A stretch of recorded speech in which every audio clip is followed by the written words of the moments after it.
A good evening here from Hyde Stadium in Pierre, South Dakota, and aloha for Hawaiian night here at Hyde.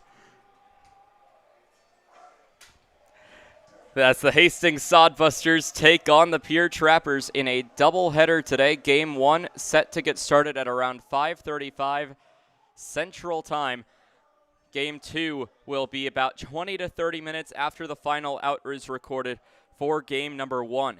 In game number 1, we'll take a look at the starting lineups for the Hastings Sodbusters, leading off the second baseman, number 4, Cole Dawson.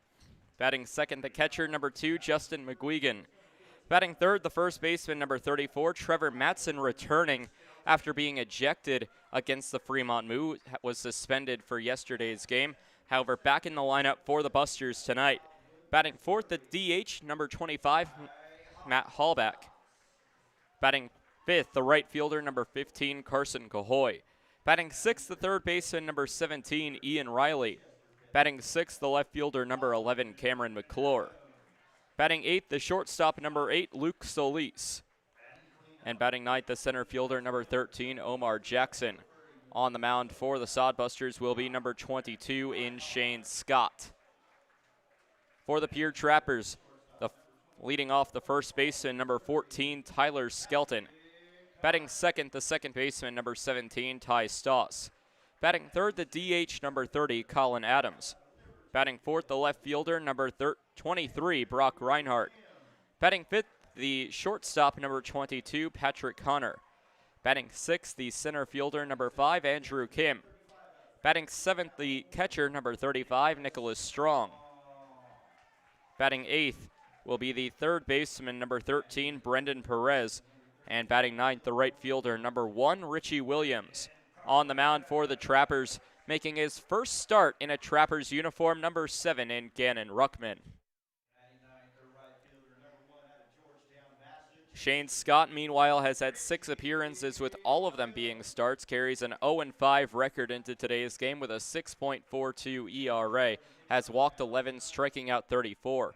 Ruckman does not have a record in 7 appearances and no starts, a 12.10 ERA, walking 19, striking out just 11. As the teams take their positions on the first and third base lines respectively, we'll take a break with them for the national anthem and be back for first pitch between the Hastings Sodbusters and the Pierre Trappers. Buckle up. It's a long day of baseball here from Pierre, South Dakota. Game 1 of a doubleheader coming up next.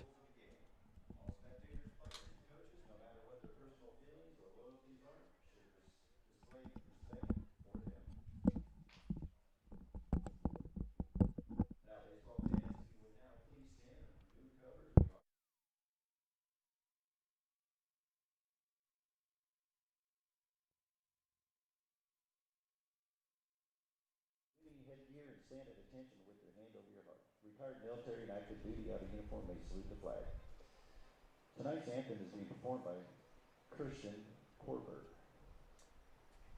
Oh, say, can you see by the dawn's early light what so proudly we hailed at the twilight's last gleaming, whose broad stripes and bright stars through the perilous fight for the ramparts we watched were so gallantly streaming, and the rockets red glare, the bombs were singing.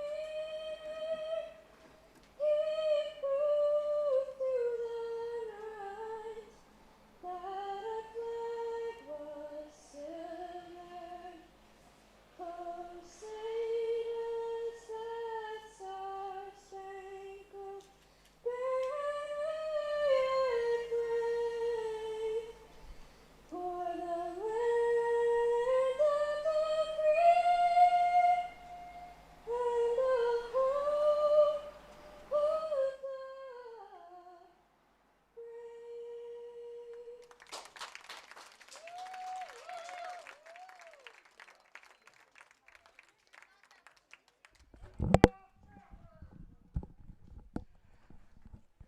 Well, the national anthem has been sung, and that means it's time to play ball here from Hyde Stadium as the Hastings Sodbusters take on the Pierre Trappers in Game 1 of a doubleheader.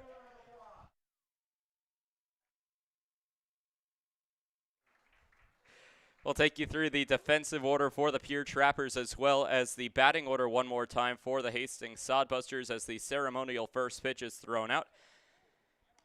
Here from the state capitol, a strike down the middle. So the defensive order for the Pierre Trappers as they take the field, they'll have the left fielder Brock Reinhardt. In center field, Andrew Kim. In right field, Richie Williams. At third base, Brendan Perez. At shortstop, Patrick Connor.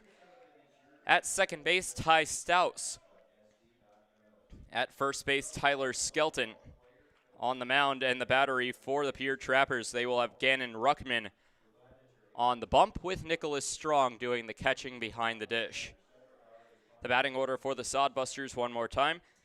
They'll lead things off with the second baseman, Cole Dawson, then the catcher, Justin McGuigan, the first baseman, Trevor Matson, the DH, Matt Hallback, the right fielder, Carson Cahoy, the third baseman, Ian Riley, the left fielder, Cameron McClure, the shortstop, Luke Solis, and the center fielder, Omar Jackson. On the mound for the Sodbusters and will be pitching in the next half inning is number 22 in Shane Scott. Warming up on the mound right now for the Pierre Trappers is number 7 in Gannon Ruckman. Ruckman, the left-handed pitcher out of Freeport, Illinois, attends Central Methodist University playing for the Eagles. In 7 appearances and no starts, does not have a record with a 12.10 ERA in 9 2/3 innings pitched. Has allowed 12 hits, 14 runs, 13 of them earned, walking 19 and striking out 11. His last appearance came 2 days ago against the Western Nebraska Pioneers. Pitched 2 innings, allowed 2 hits, 2 runs, both of them earned, walking 2 and striking out 3. He'll have to take on the top of the order for the Sodbusters, including Dawson, McGuigan, and Matson. Matson, the biggest and most dangerous bat on this Hastings roster, did not get to play yesterday due to being suspended from being tossed back at Duncan Field in that series finale against the Fremont Moo. Both him and Chandler Wagoner, the head coach of the Hastings Sodbusters, suspended in yesterday's game. They both returned today. So the Sodbusters, winning 15-12 yesterday, will now come back with the 2 biggest pieces to their team, their head coach Chandler Wagoner and their power bat in Trevor Matson. Gannon Ruckman will have a tall task on the mound, taking on the top part of the Hastings batting order. They came out swinging the bats hot yesterday, which is not what you would expect taking a look at the Hastings stat lines. They are last in the league in home runs hit. Of course, it doesn't help that Duncan Field, their home ballpark, is the deepest park of the Expedition League. The Trappers with 3 home runs yesterday. The Sodbusters taking advantage of the shorter walls here at Hyde Stadium, launching one for themselves. But Trevor Matson launched a bomb at Duncan Field against the Spearfish Sasquatch over 4th of July weekend. And that was really a shock to a lot of people, as a lot of people didn't think that there could be a home run hit out of Duncan Field.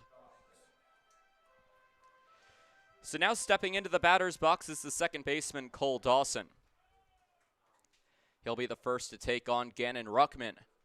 Dawson, the native of Russellville, Arkansas, attends the Kansas City, Kansas Community College, playing for the Blue Devils. So now the first pitch from Gannon Ruckman on the way, and it will miss on the outside part of the plate for ball number 1. Umpires are the same as yesterday, however, switching positions, so Tristan Jones will be the home plate umpire, and Samuel Barrett in the field. As that pitch will catch the strike zone for strike number 1, evens the count to 1-1.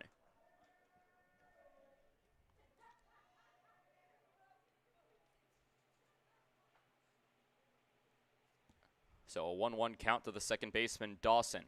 Ruckman, a high kick and fire on the inside part of the plate, as Dawson will go ahead in the count, 2 balls and 1 strike. Dawson in yesterday's game went 2 for 4 with a walk. He bats .326 on the season.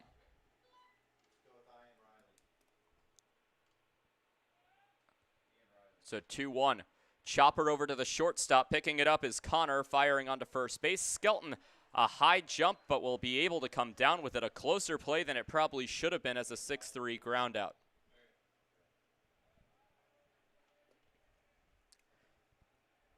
So Dawson grounds out to shortstop to begin today's ball game, as it will bring up Justin McGuigan. McGuigan also having a decent game yesterday. Went 1 for 5 with an RBI, a walk, and a strikeout. He bats .359, a little farther than the midway point of this 2021 Expedition League season. This will be game number 39 for the Sodbusters. Game 2 of this doubleheader, game number 40. So after today, only 24 games to go in the regular season for the Sodbusters. The 1-0 from Ruckman will work its way inside, 2 balls and no strikes to the pitcher in McGuigan. Sodbusters today wearing gray pants, green socks, green belts, bright yellow uniforms as the 2-0 fouled into the Welcome to Hyde Stadium sign and will bounce back out onto the backstop, putting the count to 2 balls and 1 strike, still in favor of McGuigan. Sodbusters uniforms have green piping down the center of the uniform, an American flag and a green number on the right side, and a B'(S) for the Busters on the top left over the heart. 2-1, ripped into left field. Reinhardt chasing after it, but it will be masked in center field to reach up and make the catch for out number 2. Excuse me, Andrew Kim will make the catch.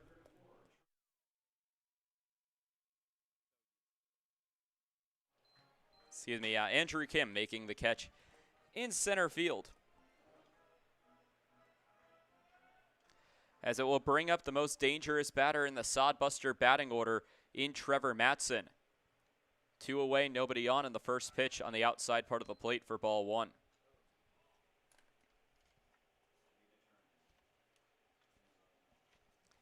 Kim last appearing 2 games ago back on July 8th in center field against the Pioneers. 1-0 will go high for ball 2. Matson last appeared in the game that he was ejected in against the Fremont Moo. He went 1 for 2 with a strikeout. He bats .325 on the season with 3 home runs. Now, although 3 home runs may not sound that much for a power hitter, as another pitch will miss for 3-0, I made the point earlier, Duncan Field, the home field of the Hastings Sodbusters, the deepest and most difficult park in the Expedition League to hit a home run in. As ball 4 will be taken high, Ruckman pitching around the 3-hole batter in Matson as the first runner will get aboard.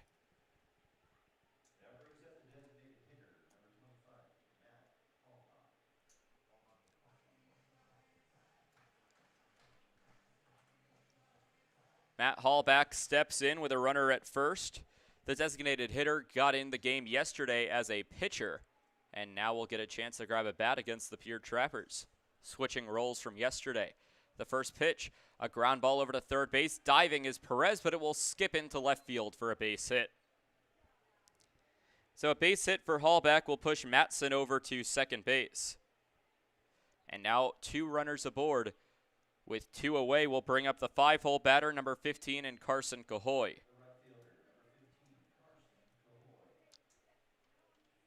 Cahoy went 2 for 4 in yesterday's ballgame with a walk and a strikeout. He bats .259 with 3 doubles on 22 hits. Ian Riley stands on deck if he extends the inning. A 0-0 will work its way on the inside part of the plate for a called strike. No balls, 1 strike.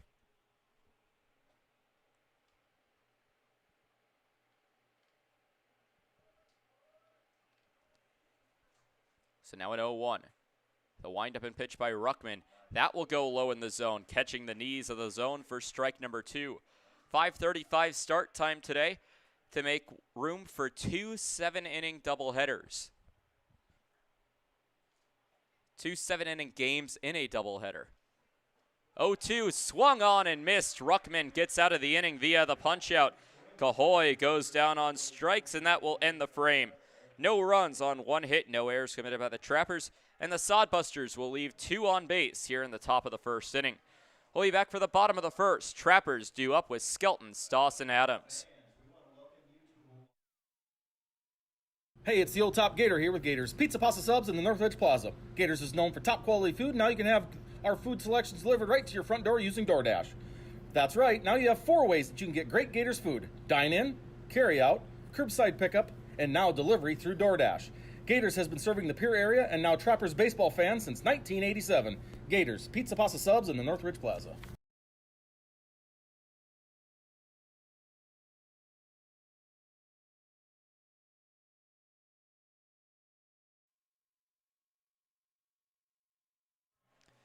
Quickly back here for the bottom of the first inning as the Pierre Trappers will look to grab a bat for the first time today, holding a team scoreless in the first inning for the first time in 3 games. The defensive order for the Hastings Sodbusters will have McClure in left, Jackson in center, Cahoy in right, Riley at third, Solis at short, Dawson at second, Matson at first, Scott, the pitcher, and McGuigan behind the plate for the second time in 2 days. Batting order for the Trappers one more time before we get underway here in the bottom of the first. Skelton, the first baseman, will lead things off, followed by the second baseman, Staus, the designated hitter, Adams, the left fielder, Reinhardt, the shortstop, Connor, the center fielder, Kim, the catcher, Strong, the third baseman, Perez, and the right fielder, Williams, will round out the Trappers' batting order. Sodbusters defensively will wear multicolored hats, green on the back with a green or a yellow button at the top, a white front with a green and yellow B'(S) on the front with yellow brims. Tyler Skelton steps into the batter's box to lead things off for the Trappers here in the bottom of the first. Trappers will be wearing multicolored socks, mostly navy with gold and white. They'll wear white pants with navy blue piping down the sides, a navy blue belt, navy blue tops, white piping on the end of the sleeve and down the center of the uniform. A Trapper head on the side of the uniform and gold script Trappers across the front. First pitch swinging for Skelton into left field, and that will be a leadoff base hit. So Tyler Skelton getting aboard after a 1-for-4 day yesterday.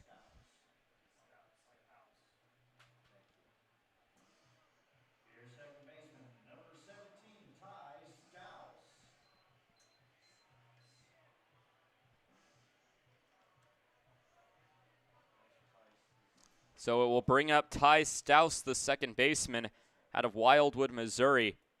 Yesterday went 0-for-2 with a walk. First pitch in there for a called strike. Trappers having gold script numbers on the back. As for the caps, they'll wear their navy blue caps with a gold button and piping, a white P for Pierre on the front, and gold brims.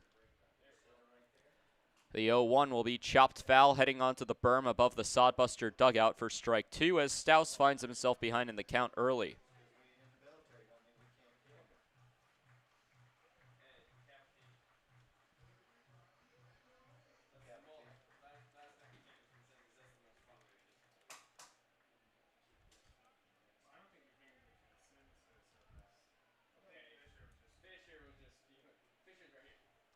So now an 0-2. That one will miss low to Staus for ball number 1. Staus, the second baseman, playing for the Southeast Missouri State Redhawks, is batting .267 on the season. Colin Adams standing on deck after getting a day off yesterday. The 1-2 as Scott toes the rubber. Skelton takes off on a foul ball, hooking foul down the left field line. Chasing after it, but unable to make the play as it will go out of play is McClure in left. So the count will remain where it is at 1 ball and 2 strikes, excuse me.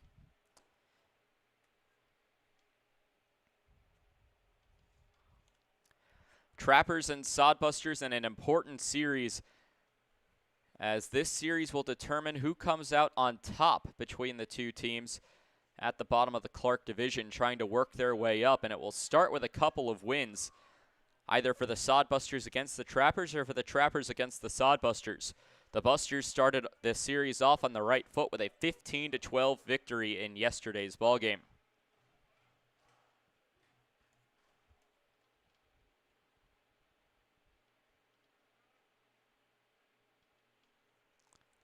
So now a 2-2. The windup and pitch on the outside part of the plate as Staus has worked himself back into the count. After falling behind 0-2, he has worked the count full against Shane Scott.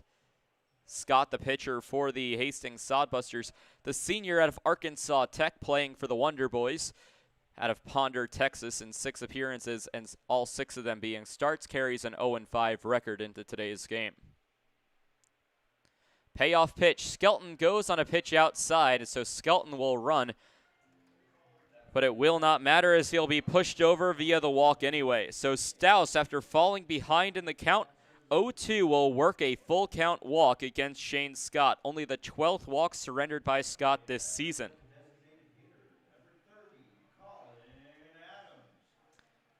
Big opportunity for the Trappers as their power bat in Colin Adams steps up to the plate. 2 days ago against the Western Nebraska Pioneers, went 0 for 3 with an RBI walk, but struck out 3 times. We'll step out of the batter's box, waiting for Scott. Checks his batting gloves and steps back in one more time. Adams batting .282 on the season.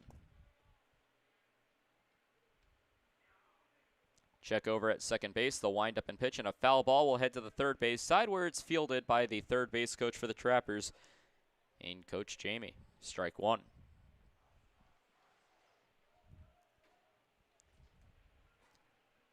Scott has a 6.42 ERA entering today's game in 35 innings pitched, has allowed 48 hits, 29 runs, 25 of them being earned. His last appearance, a start on the 4th of July against the Spearfish Sasquatch. He got the loss in 5 innings pitched as a called strike down the center of the plate against Colin Adams for strike number 2. Scott on the 4th of July allowed 8 hits, 6 runs, all of them earned to the Sasquatch, walking 4 and striking out 2. This season for the Wonder Boys, pitched in 5 1/3 innings pitched with a 5.06 ERA, did not get a decision. 0-2 will miss slow for ball number 1. So the second consecutive batter to face an 0-2 count against Shane Scott. We'll see if Adams finds the same fate as Staus, who now stands at first base.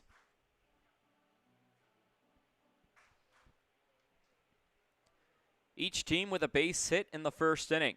Trapper's going to try to cash in on it, however, as another pitch will run inside, and almost the same storyline as Staus's at-bat.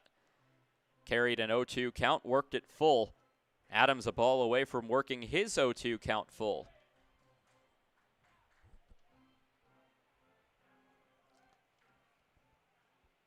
Trappers wearing their navy blue uniforms for back-to-back games. The 2-2 will be hit to right field, hooking foul, and out of play will remain a 2-2 count. Still nobody out here in the bottom of the first inning, scoreless between the Busters and the Traps.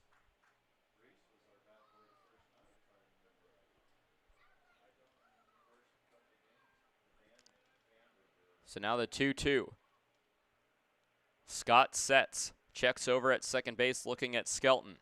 A long look at Skelton before firing a ball in the dirt, and that will get away and roll to the backstop. A wild pitch allows both runners to take off for the next base. Skelton will take third base, and Staus will take second. 2 runners in scoring position with nobody out, and the Trappers cannot waste this opportunity to jump in the lead. Count will go full to Adams, 3 balls and 2 strikes. Runners at second and third. Game 1 of a doubleheader. As a reminder, it's a lot more important to jump out early with less innings to work with, a 7-inning game, as that will go low for ball 4. 2 consecutive batters now have come back from 0-2 in the count to draw a walk. Second walk surrendered of the ball game, and that will load up the bases for Brock Reinhardt.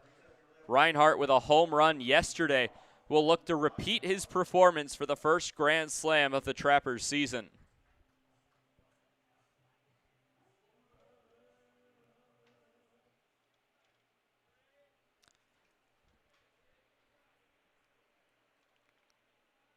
A First pitch to Reinhardt will be swung on and missed.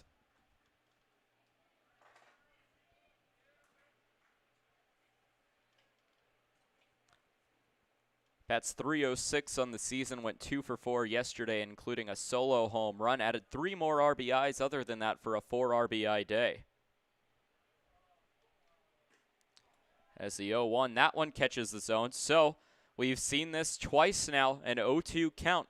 Both previous at-bats, it ended up being a walk for the Trappers. We'll see if Reinhardt finds the same fate against Shane Scott.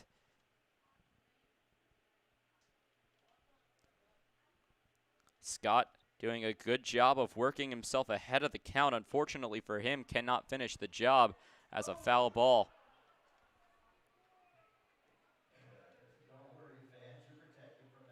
We'll go for strike number 2.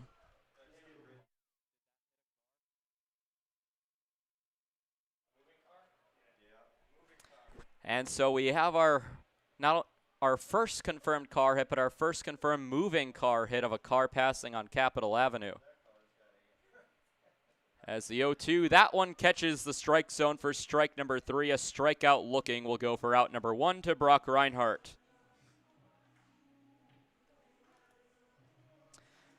So the sacrifice potential still in effect for Patrick Connor. Of course, he would like to do a little bit more than a sacrifice, as a base hit into the outfield would likely score 2 in both Skelton and Stouse.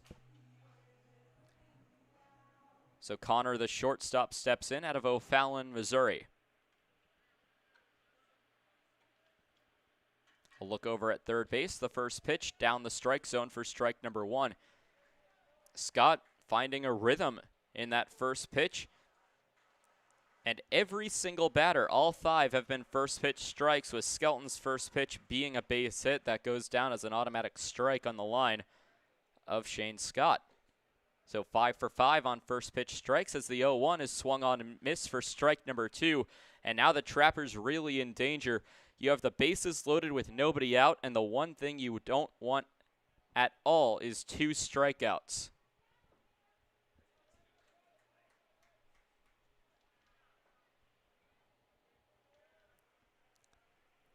So now the 0-2. Patrick Connor going to have to protect the pitch on the outside part of the plate for ball number 1. As Connor trying to work himself back into the count. He had 1 plate appearance yesterday against the Sodbusters, but drew a walk in a pinch hit appearance.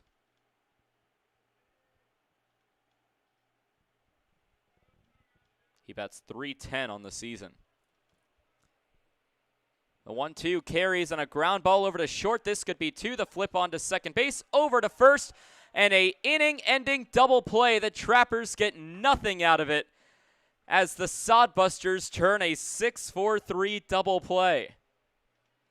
That ends the frame. The Trappers had the bases loaded with nobody out, and instead, nobody will come across the plate. A heartbreaker for the Trappers, as they will have to head into the second inning scoreless, as the Sodbusters will bring up Riley, McClure, and Solis.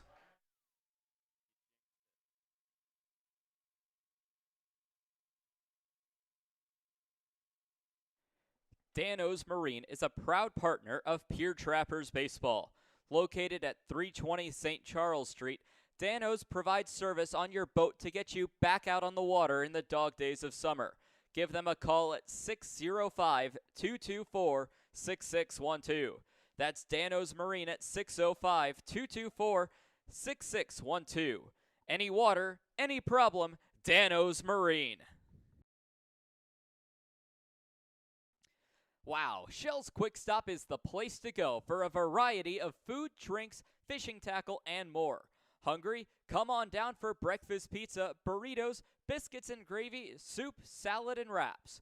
Thirsty? Try their hot and cold espresso drinks, lattes, frappuccinos, and milkshakes from the drive-up window. Heading down to the water?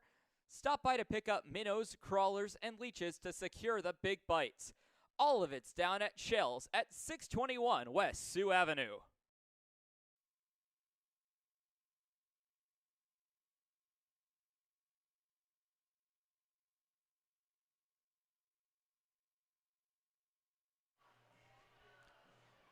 Back for the top of the second inning as it will be Ian Riley, Cameron McClure, and Luke Solis due up for the Sodbusters in a scoreless ballgame. The Trappers had the bases loaded with nobody out. Brock Reinhardt struck out looking for out number 1. Patrick Connor grounded into an inning-ending double play. On the previous inning, no runs on 1 hit, no errors committed. The Trappers left 2 on base. So now Ian Riley will step into the batter's box, announced as tonight's beer batter from Hyde Stadium, at least for Game 1 of the doubleheader.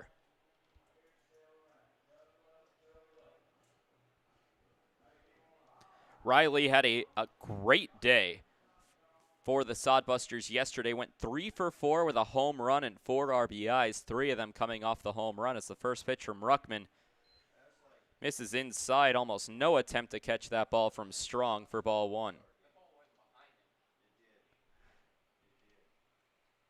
And correction, that ball went behind the back of Ian Riley for ball number 1. So now the 1-0, that one at the exact opposite as that goes right down the heart of the plate for strike number 1.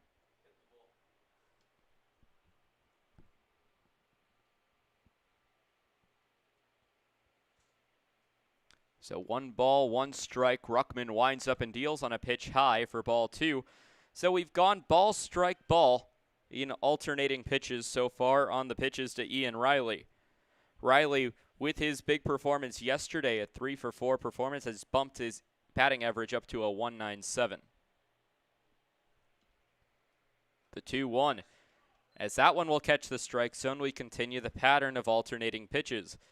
Ball, strike, ball, strike.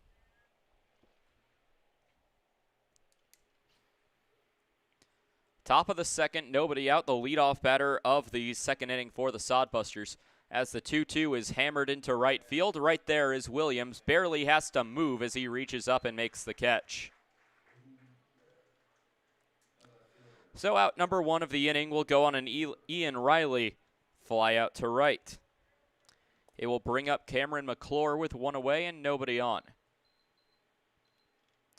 McClure out of the Woodlands, Texas, the redshirt sophomore at St. Edward's playing for the Hilltoppers, had a 2 for 3 day yesterday, including 2 doubles, 3 RBIs.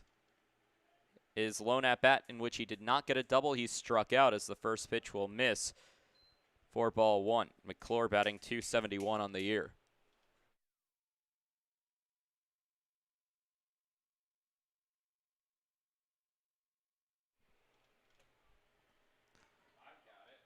So 1 ball, no strikes, as that one catches the zone for strike number 1.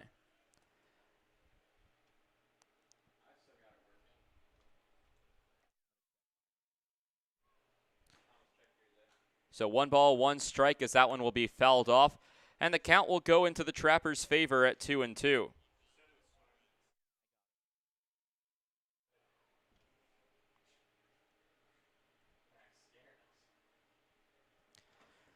So 1-2, 1 away, nobody on for the Sodbusters. The pitch on the outside part of the plate, Strong spinning around on his knees before popping back up and firing it back to Ruckman, 2-2. Luke Solis standing on deck for the Sodbusters. He had a 1 for 3 day yesterday. But it's still Cameron McClure's time. He's going to try to continue the trend of just doubles against the Trappers. 2-2 will run inside. That will go for ball number 3, and Ruckman has worked the count full to the 7-hole batter in Cameron McClure.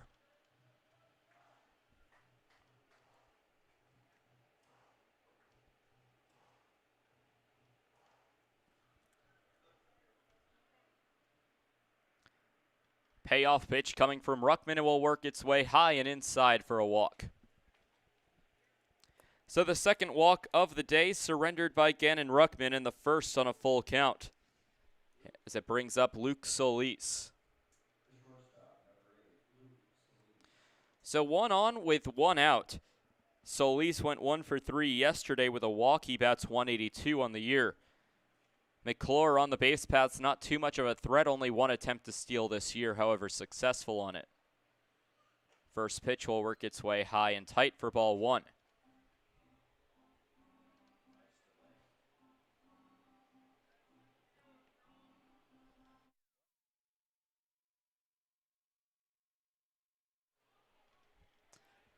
So now a 1-0. That one runs inside, slightly gets away from Strong, pops back up, but nothing doing at first base and McClure. So we'll run the count to 2 balls and no strikes. Ruckman having a little less control than he did in the first inning. A full count walk to the first batter on board, and Cameron McClure. Now a 2-0 count. Make it a 3-0 count as it misses inside. Ruckman does have 1 strikeout on the day. It was an inning-ending strikeout against Carson Cahoy. Ruckman sets and fires on a pitch outside, and that's ball 4. Back-to-back walks for Gannon Ruckman against the Hastings Sodbusters. It will put runners at first and second. The walk will push McClure up to second base. So now time will be called as Monterio May comes out to talk to Gannon Ruckman after back-to-back walks. Not a traditional starter, making his 8th appearance for the Trappers and his first start. Has only allowed 1 base hit so far. It was against Matt Hallback, the DH, back in the first inning. Extremely quick visit by May.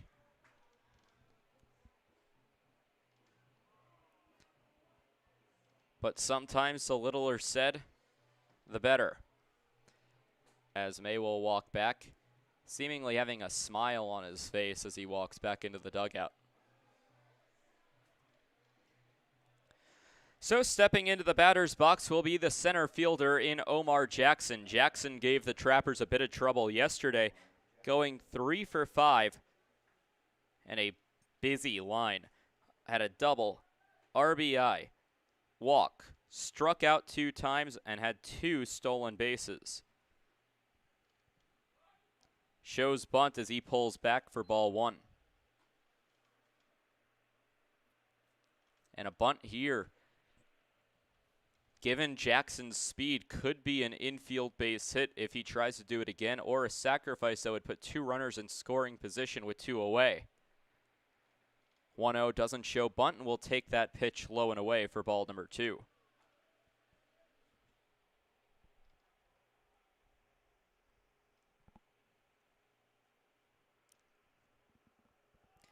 Cole Dawson, the leadoff batter, is on deck for Hastings. So now the 2-0. That one works its way outside, and a 3-0 count as Ruckman heavily struggling with control here in the second inning.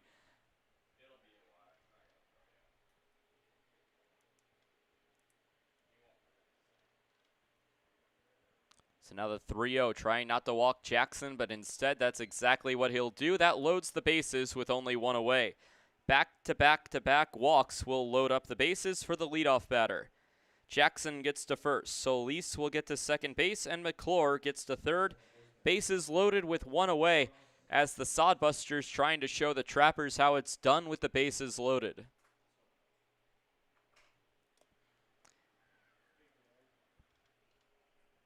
After a walk to McClure and 2 4-pitch walks, 9 consecutive balls for Gannon Ruckman. Just trying to find the strike zone anywhere. First pitch to Dawson will miss, and that's 10 in a row.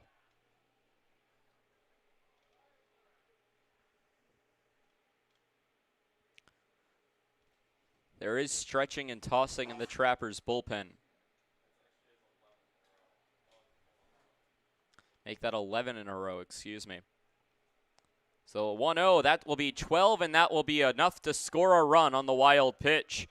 A costly error for Gannon Ruckman as the Sodbusters will take the lead here in the second inning. It's the second time in 2 days in which the Sodbusters have taken the early lead.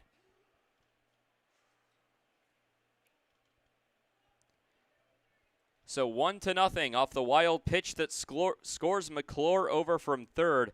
Solis gets to second, and Solis gets to third. Jackson gets to second base. So now a 1-0 count. Ruckman fires, And finally, will catch the strike zone after 12 in a row.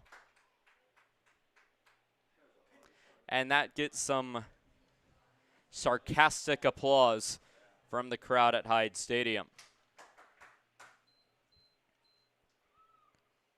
1 ball, 1 strike now to Cole Dawson, who grounded out to short in his last at-bat. The 1-1 will be fouled off for strike number 2.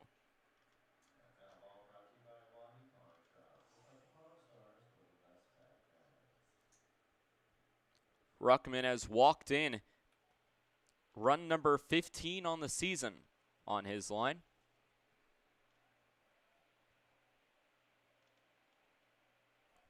So now the 1-2, Ruckman kicks and fires on a pitch high. There's a second wild pitch, and that will score another, a second run scoring wild pitch for the Sodbusters as they've taken the lead now 2-0, as Ruckman, doing a decent job in the first, has collapsed here in the second.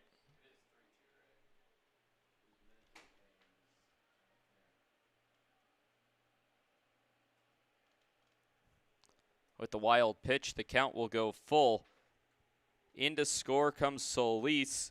Getting to third is Omar Jackson. Jackson walked on 2 wild pitches, has gotten all the way to third. Payoff pitch, that one goes low, and that will be ball number 4.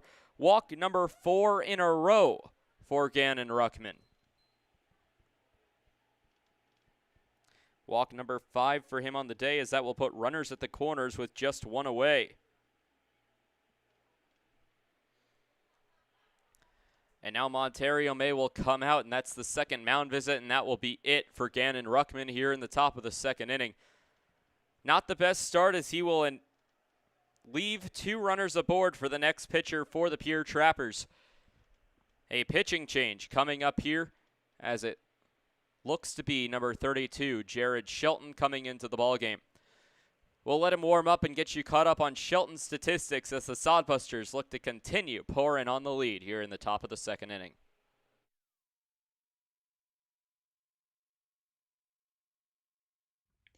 The Governor's Inn is the exclusive motel partner of the Pierre Trappers. Check out the special Trappers rate for your visit to Pierre and Hyde Stadium this summer. Call 605-224-4200 directly to get the Trappers rate. With free wireless internet, a deluxe breakfast, and an indoor pool and hot tub, there's no reason not to stop at the Governor's Inn.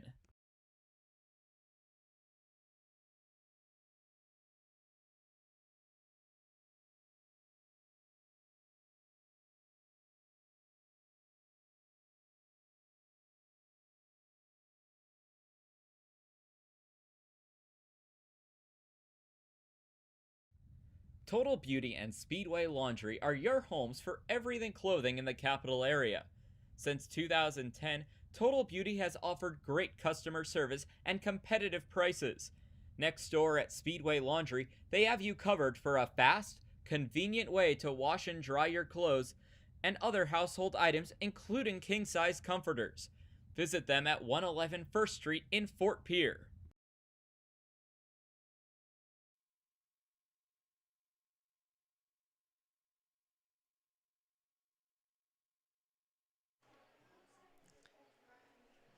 Back for the top of the second inning, or should I say the continuation of the top of the second inning, as a pitching change coming for the Pierre Trappers early, as Gannon Ruckman struggled with control, ended up walking 4 consecutive batters before Montario May pulled the plug. It will bring in Jared Shelton, who was originally the projected starter in today's game. In 8 appearances and 6 starts, Shelton carries an 0-3 record with a save, a 7.71 ERA in 25 2/3 innings pitched, has allowed 31 hits, 25 runs, 22 of them earned, walking 23 and striking out 32. His last appearance against the Sioux Falls Sunfish on July 3rd did not go his way, and the start only pitched 1 inning, getting the loss, allowed 4 hits, 5 runs, all of them earned, walking 2 and striking out 1. Looks for better luck here against the Hastings Sodbusters. Runners at the corners, and the first pitch from Shelton will miss for ball 1. Believe that one was outside.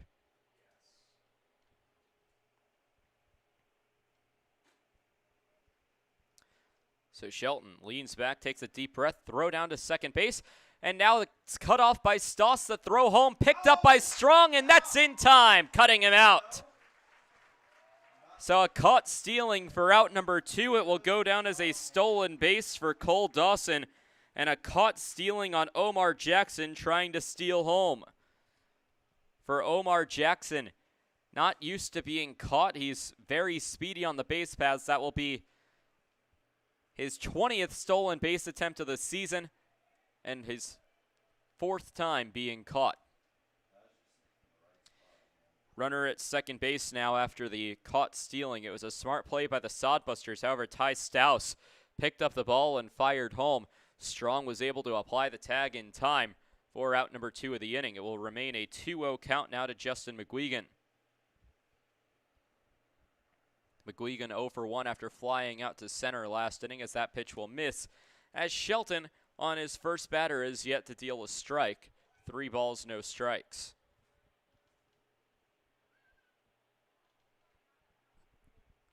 So at 3-0, Sodbusters getting a 2-run inning here in the second.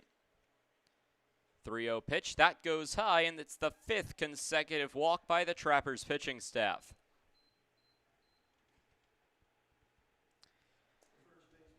So 6 batters have come up this inning for the Hastings Sodbusters. All but one of them has walked. The lone Sodbuster not to walk, the leadoff batter who flew out to Richie Williams to lead off the inning. So it brings up Trevor Matson, who has walked earlier in today's ballgame, was the lone walk of the first inning. So that's 5 consecutive balls for Jared Shelton in his first 5 pitches coming out of the bullpen.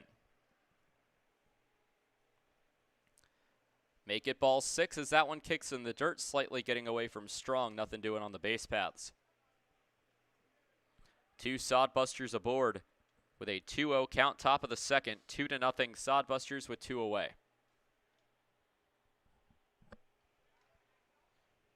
Red light has to be on for Matson after Shelton has not thrown a strike yet.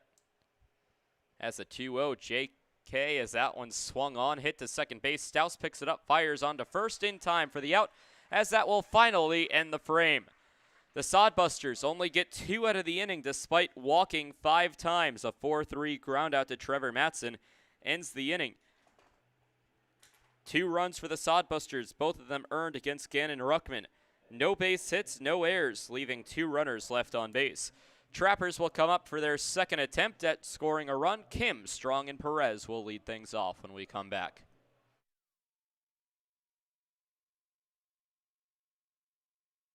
You don't need an illness to need a doctor. You don't need to feel sick to feel better. You don't need to be unwell to get well. What you do need is a primary care provider at Sanford Health. Better healthcare starts with regular wellness visits and a familiar face who knows you, your concerns, and your goals. We're here before you need us. We're here when you need us. We're here after you need us. We're here for you. Find your primary care provider at sanfordhealth.org today. Trappers fans, summer is here. Get your boat back in shape with a visit to Dano's Marine. Dano's Marine will get you back out on the water this summer with excellent service and years of experience. Give them a call at 605-224-6612 or visit them at 320 St. Charles Street in Pierre. Any water, any problem, Dano's Marine.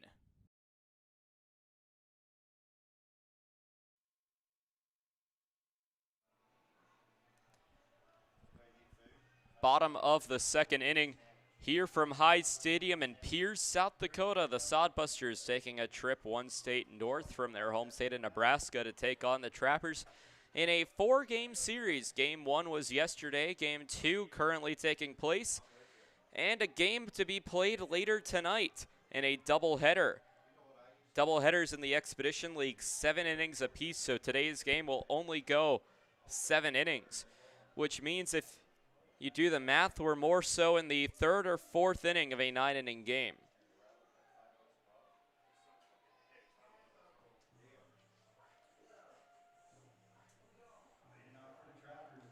Bottom of the second inning. Andrew Kim leads things off, the center fielder for the Pierre Trappers.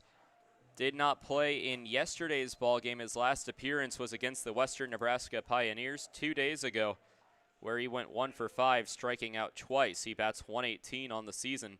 Still trying to get accustomed with the Expedition League pitchers. He shows bunt but pulls back for ball number 1. Nick Strong also on deck.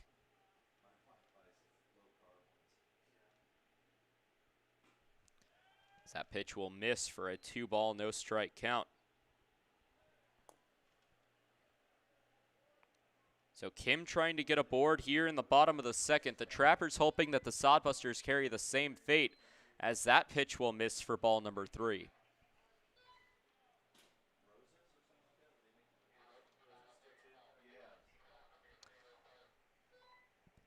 So now 3 straight balls before finally a strike from Shane Scott. Will work it into a hitter's count for Andrew Kim, 3 balls and 1 strike. Earliest game of the day underway. The rest still waiting to get underway as Andrew Kim will walk a 5-pitch leadoff walk. Third walk surrendered by Shane Scott and 6 batters, so we're pretty much seeing the same thing from both sides, struggling with control, as half of the batters that have come up for the Trappers have walked. The only problem is that the 2 batters that have recorded putouts are Brock Reinhardt, who struck out, and Patrick Connor, who grounded into a double play. Other than that, the Trappers have reached. So Nick Strong will be the second batter to grab a bat this inning. 2-0 Sodbusters that the Trappers look to chip away. Runner takes off on a pitch inside, a late jump, but not getting the ball out of his glove was McGuigan. Easy stolen base for Andrew Kim. Not sure why there was no throwdown. It seemed like Kim had a late jump.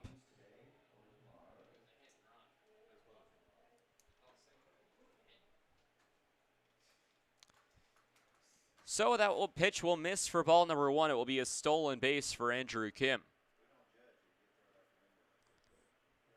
So 1 ball, no strikes on a foul ball heading straight back over our heads. There's the thump on the roof for strike 1.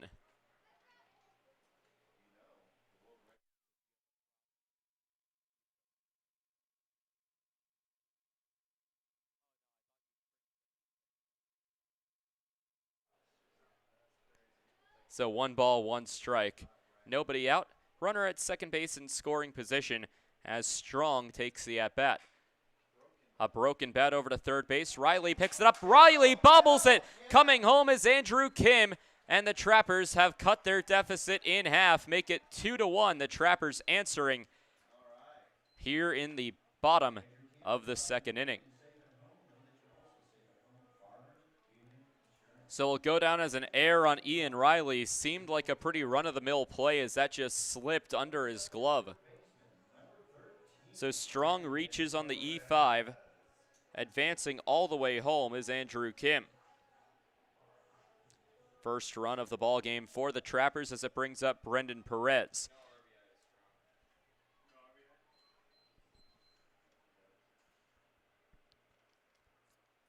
First pitch swinging as that one will get through the left side for a base hit.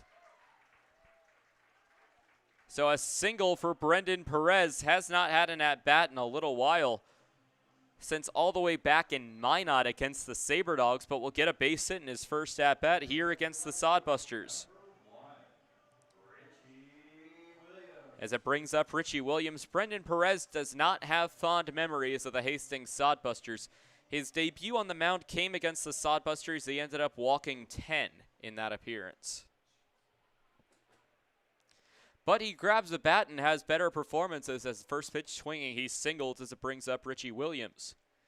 First pitch to Williams swinging for strike 1. He was trying to repeat the magic of Brendan Perez, but will swing and miss.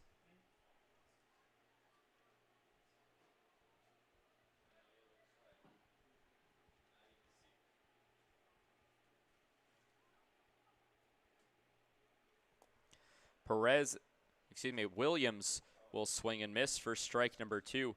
But Williams in yesterday's performance had an 0 for 4 performance with a walk and a hat trick of strikeouts with 3. Williams bats .163 on the year.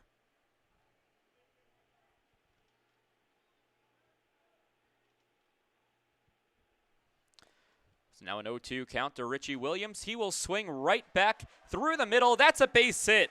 Rounding third and coming home is Strong. The throw in from Jackson will be cut off, and another run comes in. An RBI single for Richie Williams, and the Pierre Trappers have tied this ball game at 2.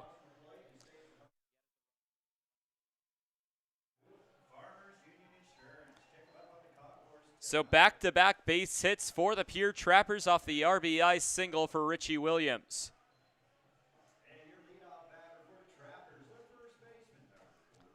Advancing to second base is Brendan Perez, as Strong comes all the way in to score.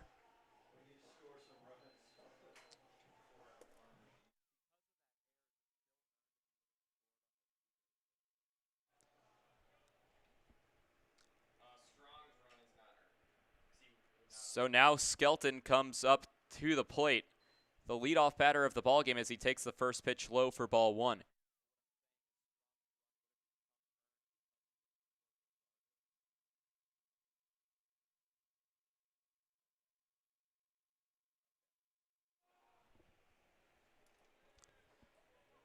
So now a 1-0, bottom of the second inning, 2-2.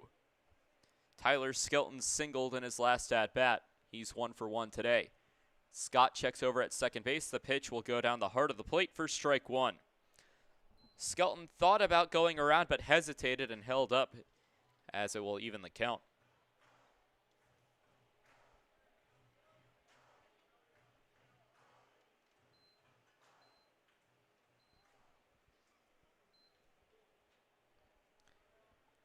So 1 ball, 1 strike, still nobody out.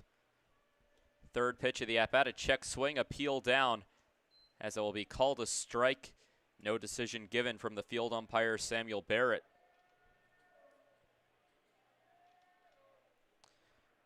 One and 2, bottom of the second inning.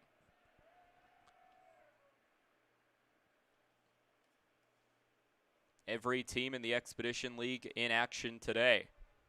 Next game to get started will be in about 10 minutes from now. As the 1-2 over to the shortstop, that gets by the glove of Solis.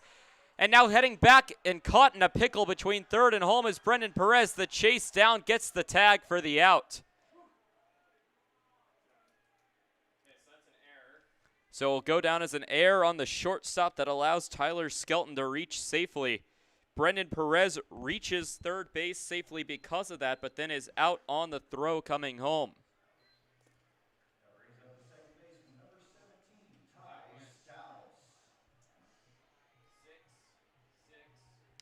Richie Williams reaches second base safely on the play.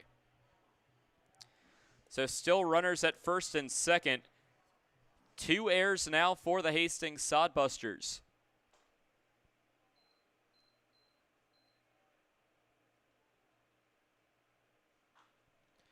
And that's a line drive hit into right field. Going through will be Richie Williams. The throw to the plate is not in time, and the Pierre Trappers have taken the lead in this ballgame.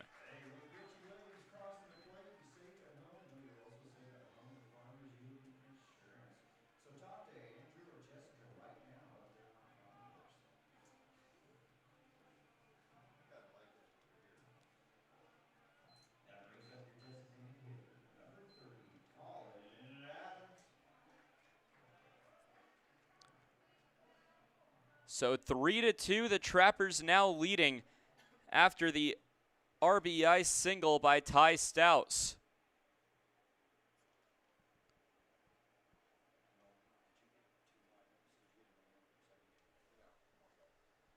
Still 1 away as the first pitch to Adams will be called a strike for strike number 1.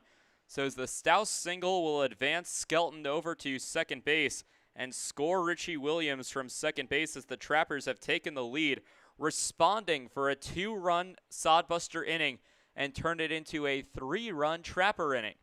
The 0-1 will catch the strike zone on the outside part of the plate for strike number 2.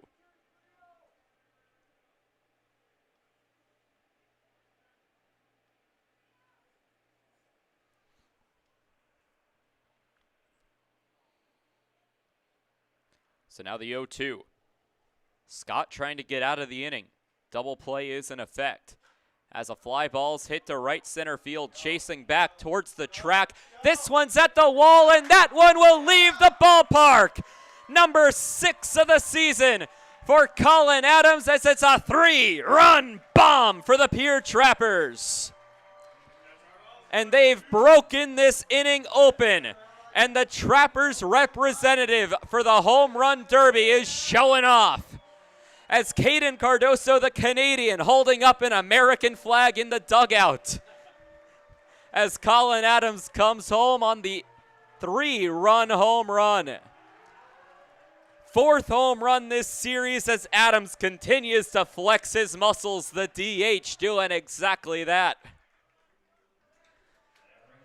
Oh, now it's time to calm down and bring it back for Brock Reinhardt.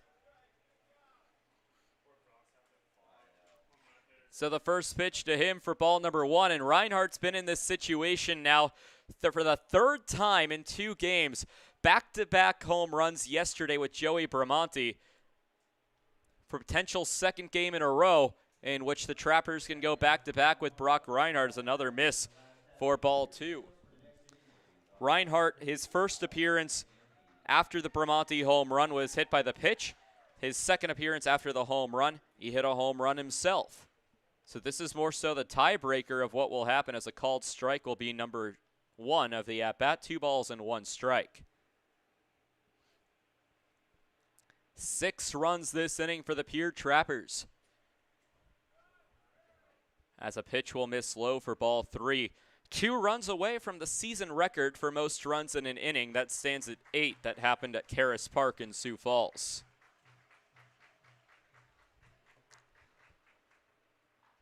3-1 pop fly into the infield, as chasing back on it is Dawson. Will reach up and make the catch pretty much in center field for the out, so a pop out to the second baseman.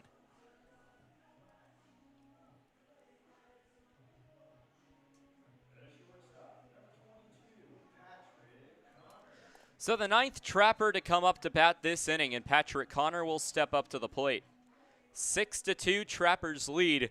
And the big highlight of the inning, a 3-run home run for Colin Adams. He ties Joey Bramante for the team lead in home runs in 6. First pitch will miss for ball 1.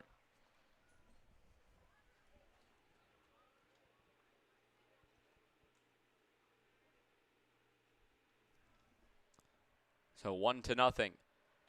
Excuse me, a 1-0 count, make it 2-0. 6-2 the score, bottom of the 2nd.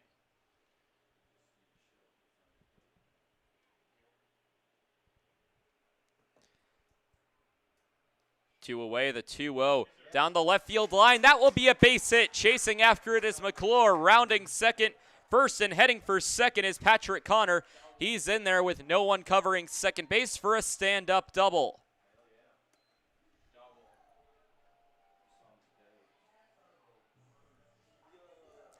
So the Trappers have now officially batted around, as Andrew Kim, who led off this inning with a walk, will take the at-bat.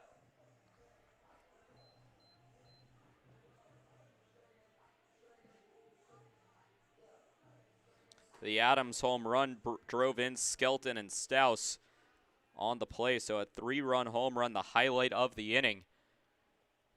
Patrick Connor then follows that up 2 batters later with a double. Kim will look to keep the train a-rolling. First pitch swinging for strike 1.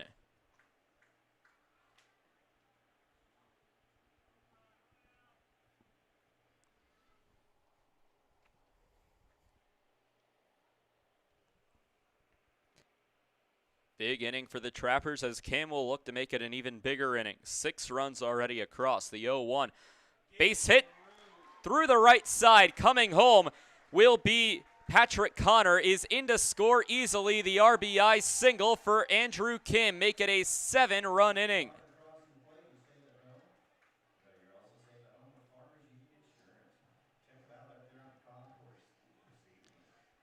So it's now a 7-2 Trapper lead. The touchdown was gained, and then the extra point is now good on the RBI single by Kim.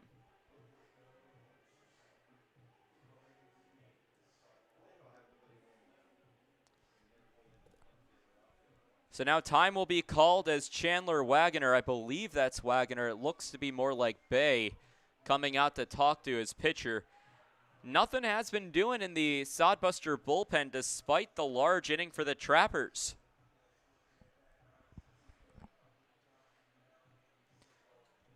This inning, 6 base hits and 2 errors committed by the Sodbusters. 2 away in the inning with Andrew Kim at first base. Nick Strong is the next to grab a bat.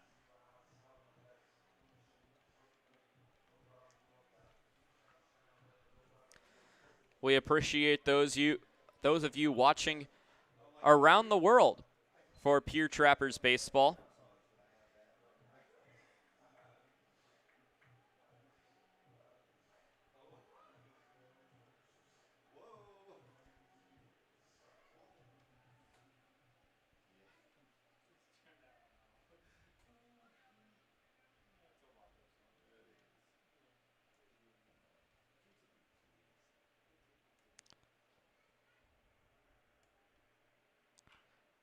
And a dribbler up through the left side. That will be a base hit as McClure chasing after it. Heading for third as Andrew Kim is in there safely. And a double for Nick Strong. So the base hitting continuing for the Pierre Trappers. Another double as Strong gets the base hit to extend his hitting streak. Strong now on a 9-game hitting streak as it will advance Andrew Kim over to third. It brings up Brendan Perez.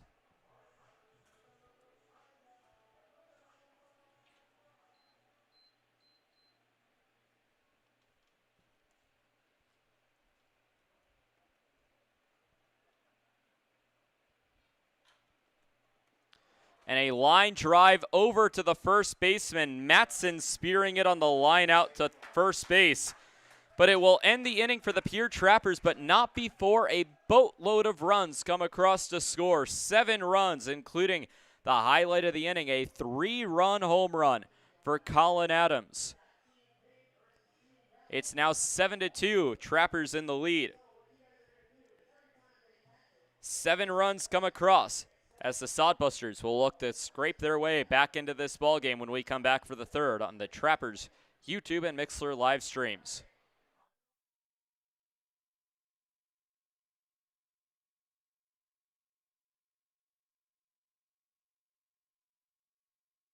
Join the Shell's loyalty program and never pay full price for gas again. Shell's loyalty members also get monthly specials for increased savings.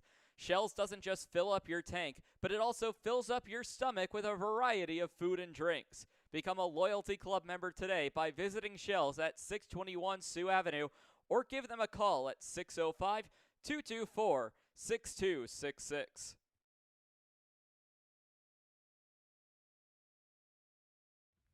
The Pierre Trappers are proud to partner with the Governor's Inn, the exclusive motel partner of the Pierre Trappers.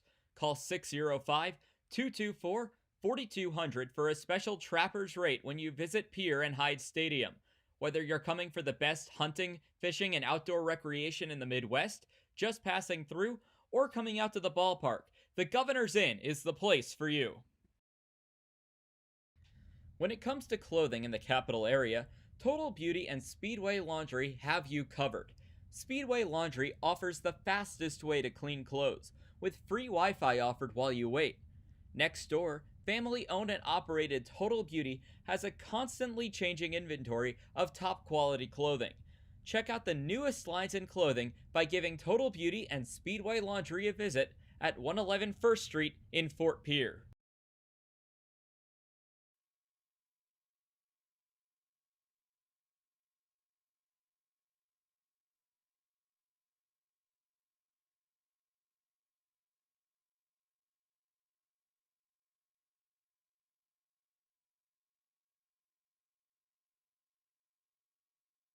Back for the top of the third inning here on the Trappers YouTube and Mixlr live streams. A big inning for the Trappers as the Sodbusters will look to come back in this one. Hallback, Gahoy, and Riley getting the appearances.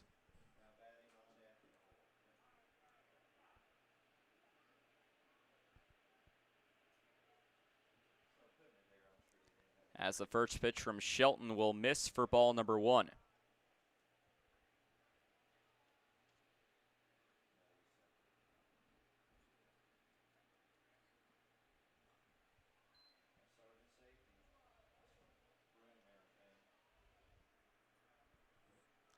That makes it a 2-0 count from Shelton now to Hallback, who's 1 for 1 today with a single. Pitch from Shelton, that one will run inside and hit Hallback in the back as the first runner will reach. Now the Trappers, although they did get a 7-run inning and lead by 5, they need to be careful not to get lazy and let up those runs. They can't get too comfortable. We've seen that a couple times this season from this team.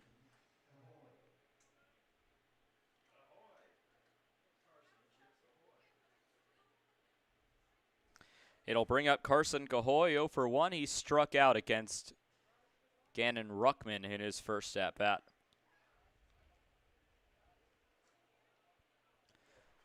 Pitch will be called a strike, a delayed strike call from Tristan Jones, but a strike call nonetheless.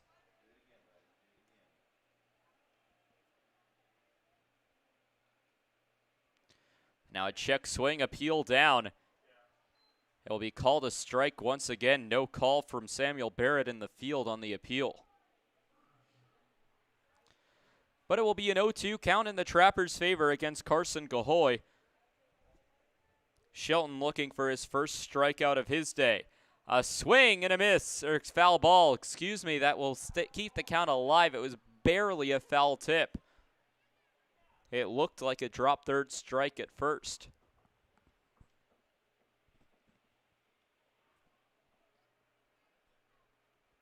So now an 0-2 count. Cahoy stays alive on the foul ball. The pitch, and that one is swung on and missed for strike 3. Strikeout number 1 for Jared Shelton's day.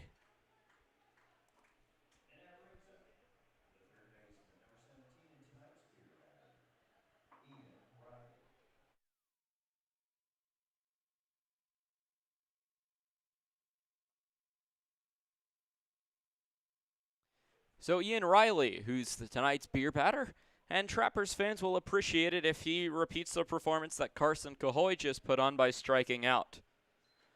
First pitch to him will fall into the strike zone for strike number 1. 7-2, Trappers lead here in the top of the 3rd inning. 2 runs on 1 hit and 2 errors committed by the Sodbusters. 4 runners left on base so far. 7 runs on 8 hits, no errors, 2 runners left on base for the Trappers. Pitch will go high to even the count to 1 ball and 1 strike.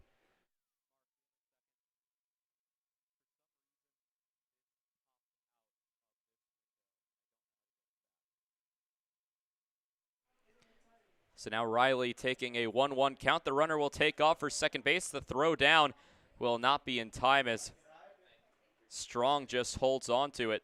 So it will be a stolen base for Matt Hallback, runner in scoring position with 1 away.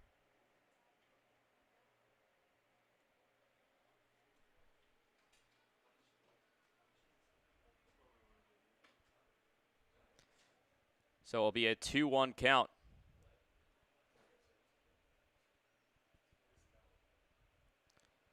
Shelton takes a deep breath looking over at second base, and a ground ball heading towards the Trappers' dugout will go for strike number 2.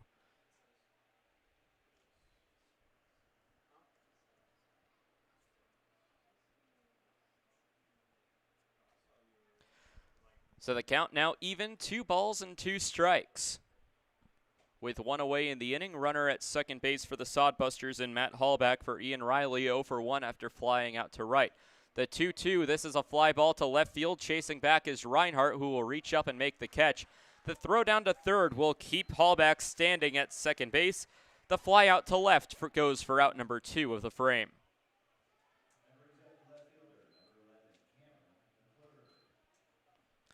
Cameron McClure will become the new batter. He walked and came around to score. Was the first of the 5 consecutive walks that the Trappers allowed. Trappers bounced back from that inning, supporting their pitchers, scoring 7 after the 5-walk inning.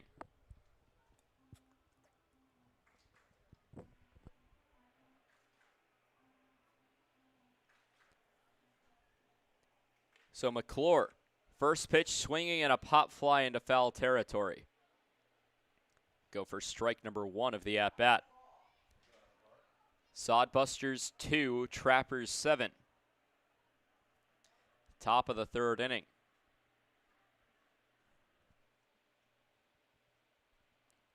And the 0-1 on the inside part of the plate will even the count to 1 ball and 1 strike.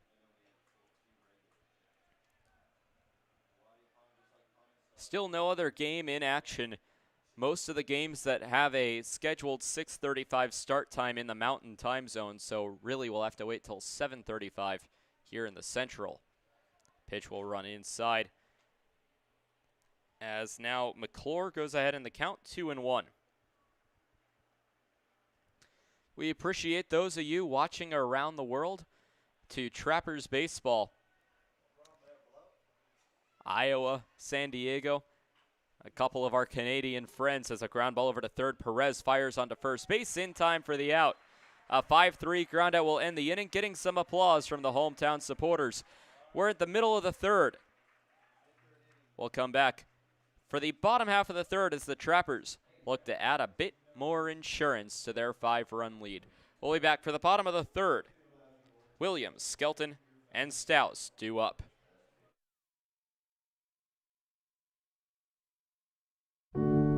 In times like these, it's good to know there's a place where people know who you are, no matter how long you've been gone. A place where the smells of home cooking are still in the air, where a simple wave warms your heart, and sharing stories with family, friends, and your community is just a way of life. Yes, in times like these, it's good to be home. Farmers Union Insurance, protecting what's important in life.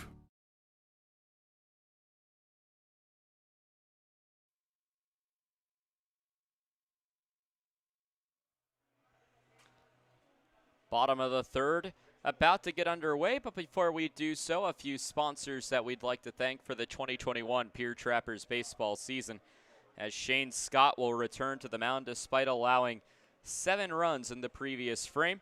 But the few sponsors we'd like to say thank you to include La Minestra, Oahe Family YMCA, Red Rosa, Smith Fireworks, Todd's Electric, Zesto, and Long Branch. Thanks for your continued support of Trappers Baseball. So Richie Williams will lead things off here in the bottom of the 3rd. A 5-run lead for the Trappers.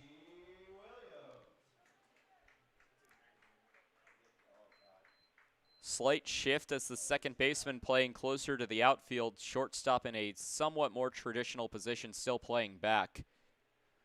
As the first pitch will fall in for a strike and an 0-1 count to Williams. Another strike, a breaking ball from Scott will fall in, and an 0-2 count to Williams, who's 1 for 1 today, singled in the 2nd inning. Coming around to score later as the pitch will miss, putting Williams slightly more in favor in the count. Still Scott ahead, 1 ball, 2 strikes.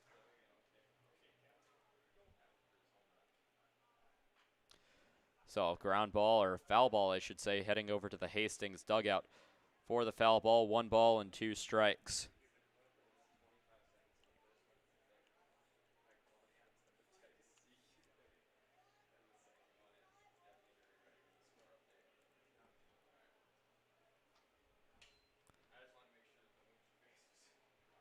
So 1-2 will miss, will even the count to 2 balls and 2 strikes. So the 2-2, a ground ball heading over to the shortstop. Solis picks it up, fires onto first base in time for the out. So a 6-3 ground out will lead things off here in the bottom of the 3rd. As Williams retired for the first time today.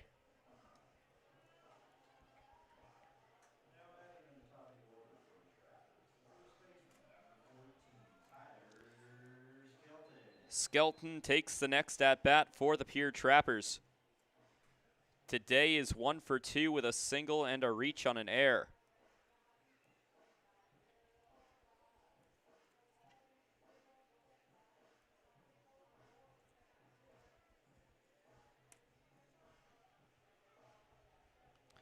So here in the third inning, as the Trappers have a 5-run lead as the first pitch to Skelton taken inside for ball number 1.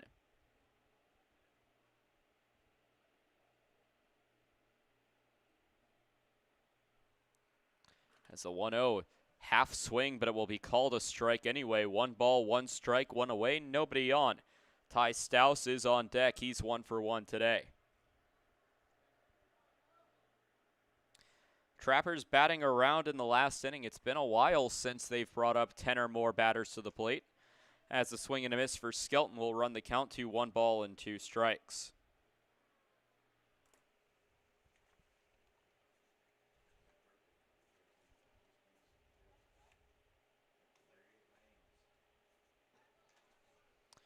As that pitch will be swung on and missed by Tyler Skelton for strike number 3. So a strikeout swinging will go for strikeout number 2 of the ball game for Shane Scott.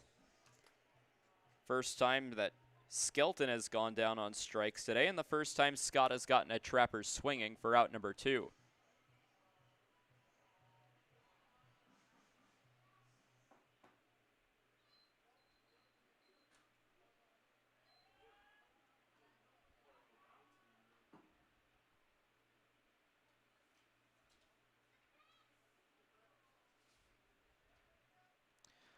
As a big swing and a miss on an 0-1 count by Stouse will run the count to no balls and 2 strikes. Like I said, it's been a while since the Trappers have brought up 10 runners to the plate. I'm looking back in my scorebook and I'm having to flip back quite a few pages. As a swing and a miss, or a called strike 3. 2 strikeouts this inning. It will be the 3rd strikeout of the ball game for Shane Scott as the Trappers go 1-2-3 here in the 3rd. Trappers still leading 7-2, all 9 combined runs scoring in the 2nd inning. We'll be back for the top of the 4th inning with Solis, Jackson, and Dawson due up for the Sodbusters.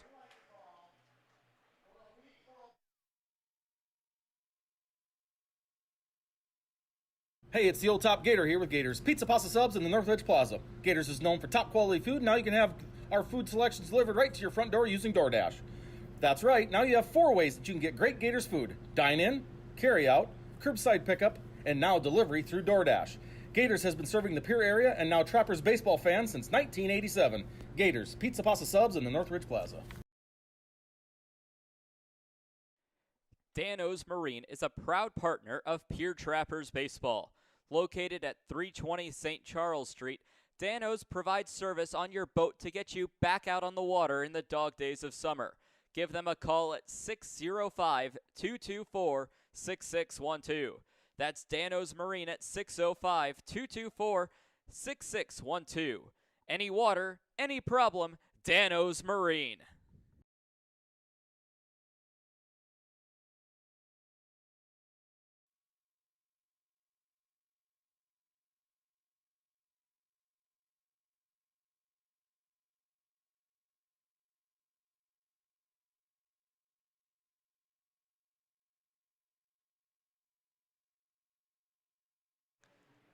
Back for the top of the 4th inning.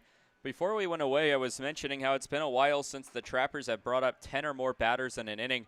I finally found the last time that they did it was back on June 25th, so not that long ago against the Wheat City Whiskey Jacks. They did so in the 2nd inning. So it's something about the 2nd inning here at Hyde Stadium that makes the Trappers explode into some offense. But the Sodbusters will look to explode into some offense of their own as they will bring up Luke Solis to lead things off here in the 4th.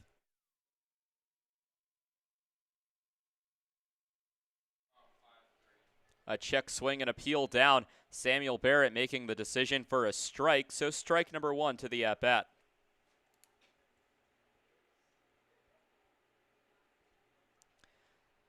A big swing and a miss on that pitch as Solis falls behind in the count to Jared Shelton. No balls and 2 strikes. We appreciate those of you watching and listening along for game 1 of this doubleheader as that pitch will run inside and hit Luke Solis. So even though Shelton works himself into an 0-2 count, Solis will still get aboard via the hit by pitch.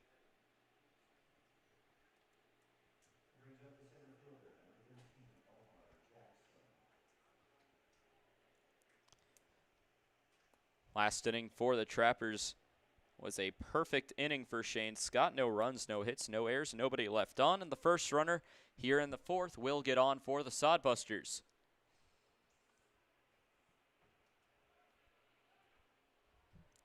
A 2 and a 7 in the scoreboard, sandwiched between zeros, as everything's scoring in the second inning.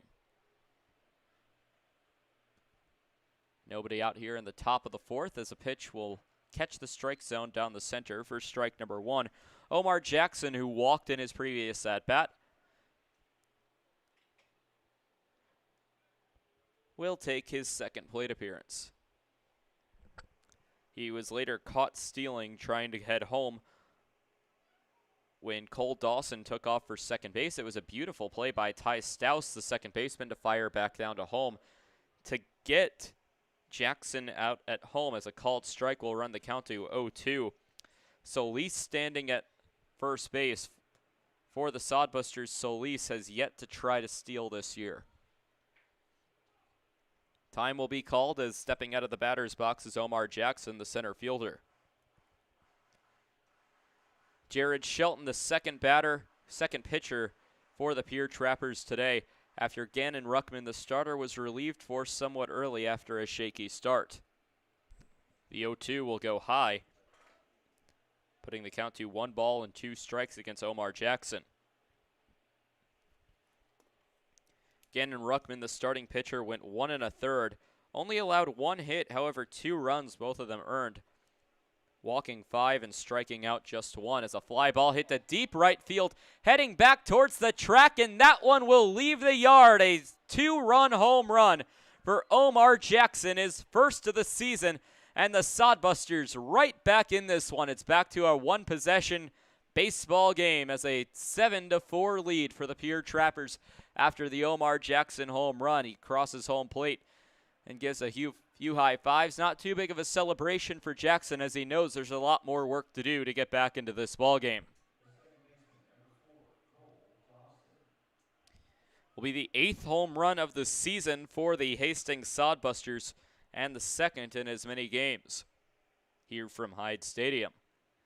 Top of the order is Cole Dawson. Bats will take the pitch low for ball 1.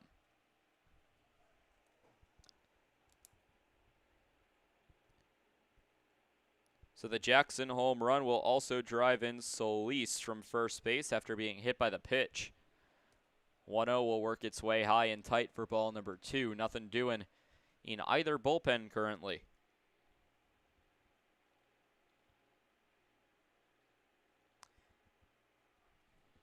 So 2-2 spots for the Sodbusters in each of the even-numbered innings, as a pitch will go low for ball number 3, and still nobody out for the Sodbusters.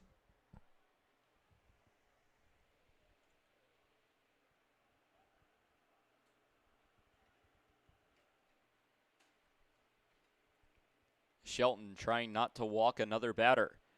The 3-0 on the way, a breaking ball on the outside part of the plate will catch the zone for strike number 1. So 3 balls and 1 strike now to Cole Dawson. Dawson 0 for 1 after grounding out to the shortstop in the first and walking in the second. The windup and pitch on the 3-1. That one will miss for ball 4. Still no outs recorded in 3 batters faced, as Dawson will draw a walk for the second time today. And it'll be the second walk allowed by Jared Shelton.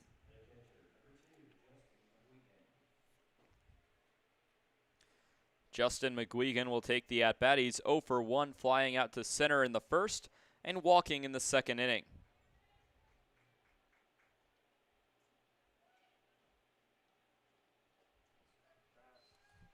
As the first pitch will miss for ball number 1. So Shelton pretty much seeing the same fate as Gannon Ruckman after a strong start to his appearance, starting to lose control later in the appearance as Tyler Lubin walks down to the bullpen. A 1-0 hit as a foul ball will even the count to 1 ball and 1 strike.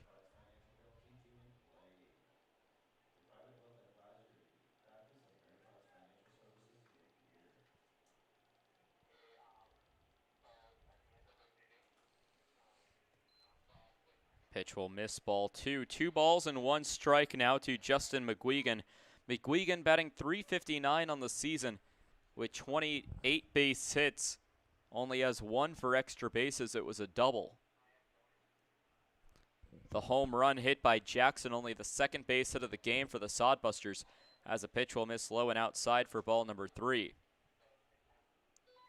The rest of the Trappers lineup has been good so far. Great hitting. No errors committed as of yet. It's been the pitching that has been the dark spot for the Trappers today for Ruckman and Shelton. 3-1 will be popped foul out of play. We'll run the count full to McGuigan, 3 balls and 2 strikes. Best case scenario for the Trappers right now is a double play with a runner standing at first and nobody out.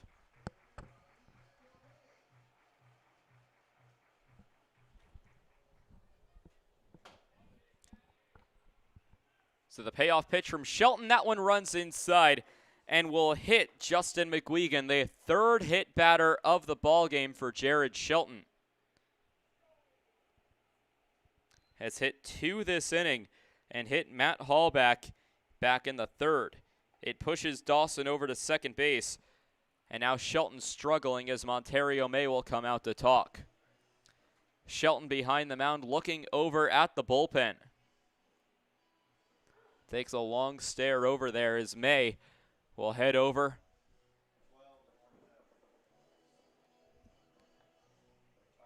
To talk.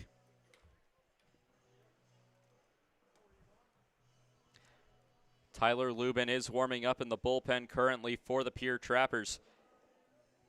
As Shelton, May, and Strong all talk. It's a quick conversation for May once more, as Shelton will be left out there to take on the new batter. And it's a really tough spot for the Pierre Trappers, as it's now going to be the power hitter in Trevor Matson, one of the better hitters on this Sodbuster roster, coming up as the tying run at the plate.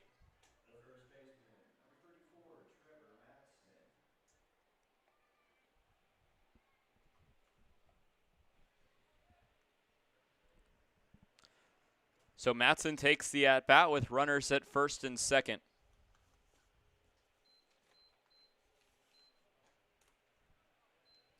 First pitch will miss from Shelton to Matson for ball number 1. Force at any base except for home currently.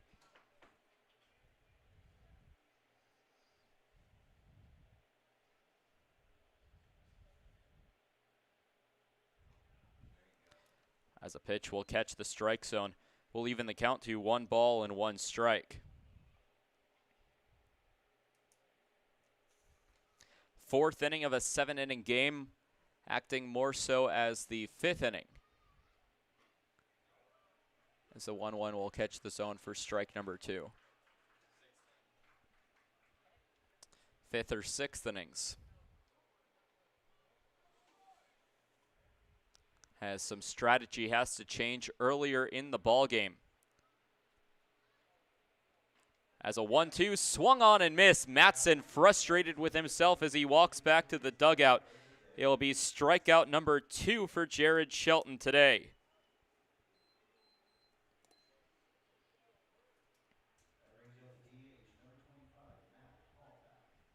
Matt Hallback 1 for 1 today, also being hit by a pitch. Has reached in both plate appearances so far. Has not appeared at the dish in 3 games. Last appearing in game 2 against the Fremont Moo, as the first pitch will miss high for ball 1. Hallback in that game against the Moo went 2 for 5 with a solo home run. He bats .370 on the year. As that pitch will miss, and the count will run to Hallback, 2 balls and no strikes.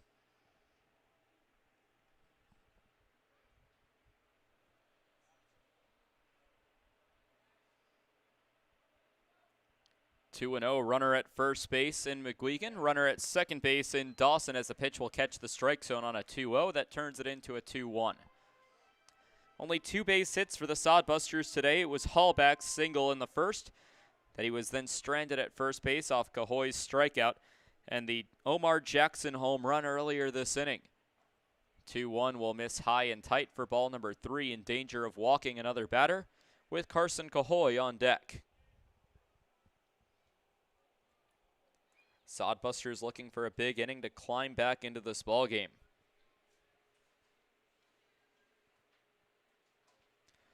(3-1) will miss low, and that's ball 4. Yet another walk for Jared Shelton, as that will load the bases for the Hastings Sodbusters.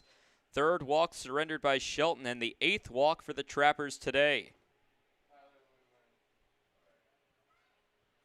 As time will be called, Montario May comes out to the mound, and that will be it for Jared Shelton. A call to the bullpen as Tyler Lubin will come into the ballgame here in the 4th.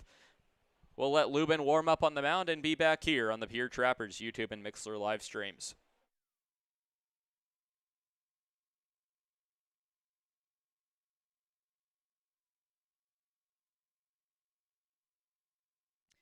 Wow, Shell's Quick Stop is the place to go for a variety of food, drinks, fishing tackle, and more. Hungry? Come on down for breakfast pizza, burritos, biscuits and gravy, soup, salad, and wraps. Thirsty? Try their hot and cold espresso drinks, lattes, frappuccinos, and milkshakes from the drive-up window. Heading down to the water? Stop by to pick up minnows, crawlers, and leeches to secure the big bites. All of it's down at Shell's at 621 West Sioux Avenue.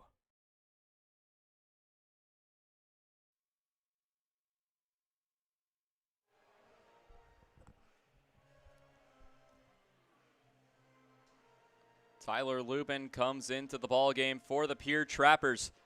Lubin started off the season well, has struggled in his last couple of performances.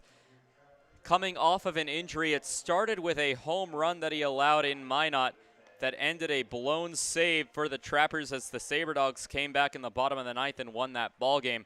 After that, he pitched against the Western Nebraska Pioneers. Went 1 inning, allowed 4 hits, 4 runs, 2 of them earned with 1 strikeout. So Lubin trying to regain some confidence. He will inherit the bases loaded. A really tough spot for Lubin with 1 away. So advancing to second base on the previous walk to Hallback was Justin McGuigan, and getting to third is Cole Dawson. So Tyler Lubin will inherit a bases-loaded situation. Not a strikeout pitcher, as Lubin carries a 3.07 ERA in 14 2/3 innings pitched. Has walked just 4 batters, striking out 10. Cahoy, however, has struck out 2 times. Due for a base hit as he bats at around 250. So either this at-bat or the next. As the freight train and the track over the right field wall is active, as a train will start to roll through, popping into your screen if you're watching on YouTube right about now. It's the first pitch now to Carson Cahoy. With the bases loaded, all runners responsibility of Jared Shelton, as the train horn sounds right as Cahoy was swinging. It goes foul for strike number 1.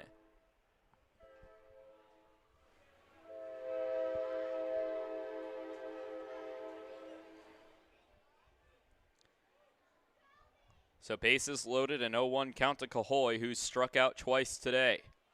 Big opportunity with the tying run at first base. Go ahead run at the plate. A swing and a miss for strike number 2.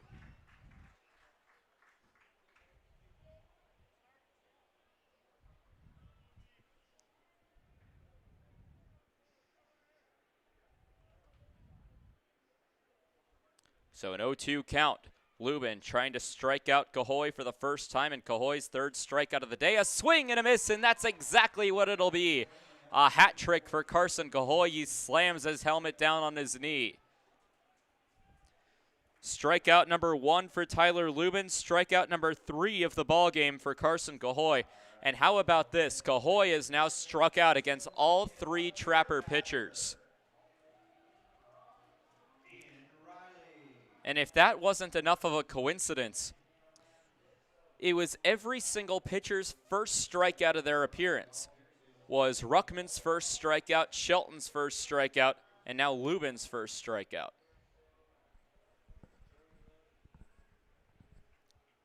So Ian Riley with 2 flyouts to the outfield now bats with 2 outs. And the base is loaded. First pitch will fall into the strike zone for strike number 1.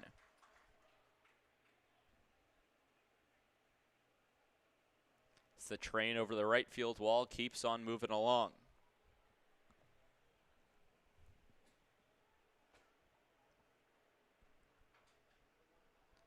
So the 0-1. Lubin kicks and fires on a pitch inside. Will even the count to 1 ball and 1 strike.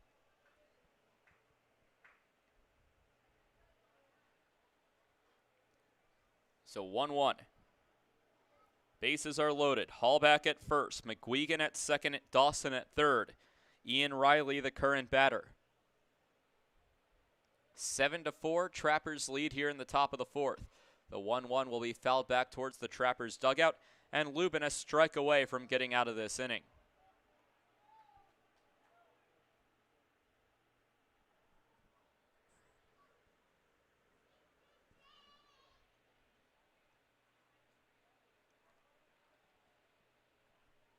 Trappers have allowed double-digit runs in each of their last 3 ball games, trying to avoid the same fate here in Game 1 of the doubleheader. The 1-2 from Lubin will miss on the outside part of the plate for ball number 2. That gets a few groans from the home supporters.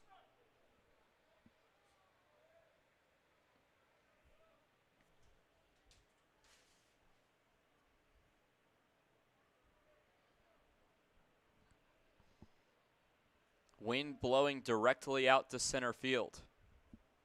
Maybe more to right center field as a pitch fouled off. Will keep the at-bat alive.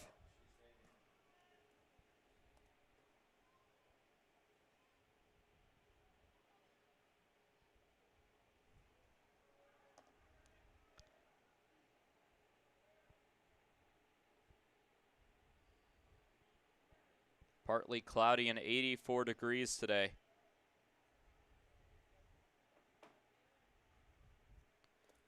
Again, wind out to right center.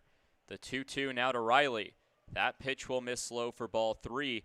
And now Tyler Lubin needs to be careful as he's a ball away from walking in a run. Unfortunately for Lubin, had to inherit a tough situation with Shelton leaving the bases loaded.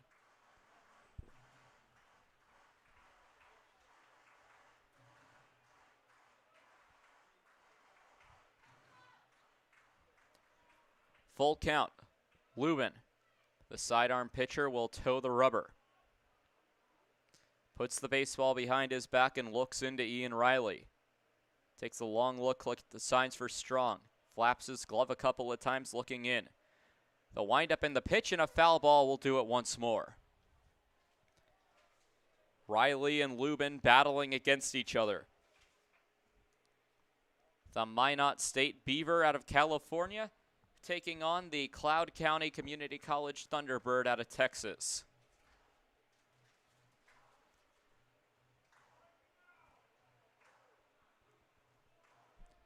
So a full count. Bases are loaded for the Sodbusters. Lubin flaps his glove again.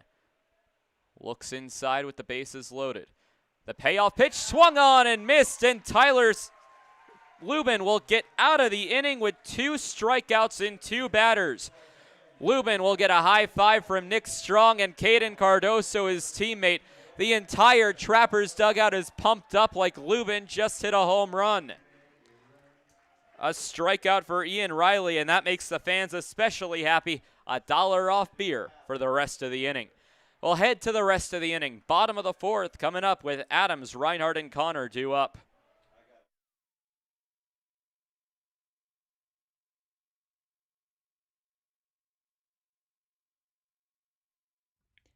The Governor's Inn is the exclusive motel partner of the Pierre Trappers. Check out the special Trappers rate for your visit to Pierre and Hyde Stadium this summer. Call 605-224-4200 directly to get the Trappers rate. With free wireless internet, a deluxe breakfast, and an indoor pool and hot tub, there's no reason not to stop at the Governor's Inn.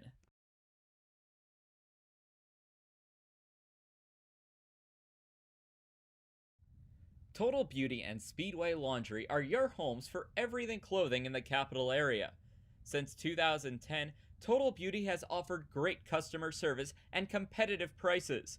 Next door at Speedway Laundry, they have you covered for a fast, convenient way to wash and dry your clothes and other household items, including king-size comforters. Visit them at 111 First Street in Fort Pierre.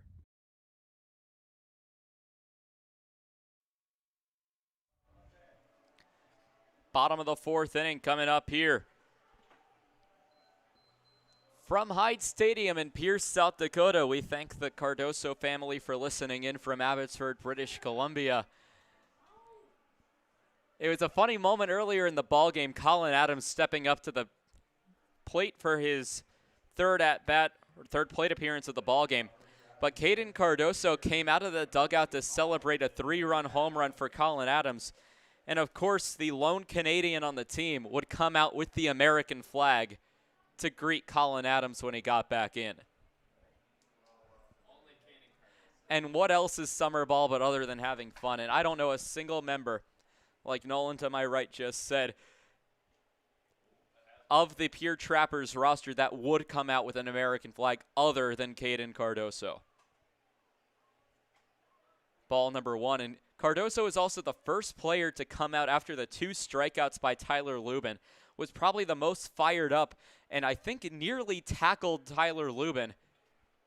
Just out of pure excitedness seeing his collegiate teammate and friend get out of the bases loaded jam.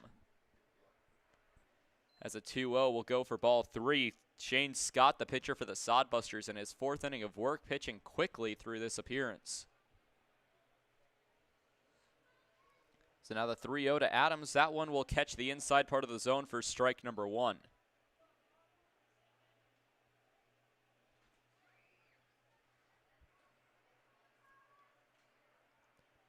3-1 fouled off, and a 3-0 count to number 3-0 has turned into a full count, 3-2. And good to see Tyler Lubin bouncing back after a couple of shaky performances. 3-2, that will be called strike number 3. Adams puts his hands on his hips, giving some attitude, as Tristan Jones pretty much tells him to get back to the dugout, as it's a strikeout looking. Will be strikeout number 4 for Shane Scott, bringing up Brock Reinhardt.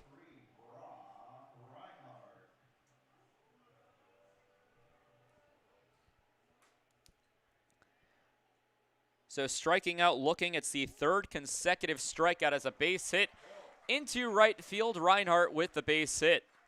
So a single here in the bottom of the 4th after the first out on the strikeout to Colin Adams. It'll be the 9th base hit for the Pierre Trappers, their first since that 2nd inning.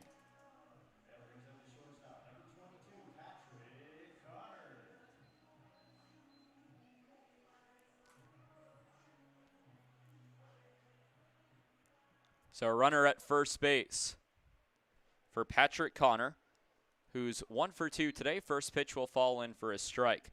Connor grounded into a 6-4-3 inning-ending double play in the first. Then had an a double after the home run back in the 2nd inning, later coming around to score. The 0-1 swung on and missed on a pitch low and away. Will run the count to no balls and 2 strikes to Patrick Connor.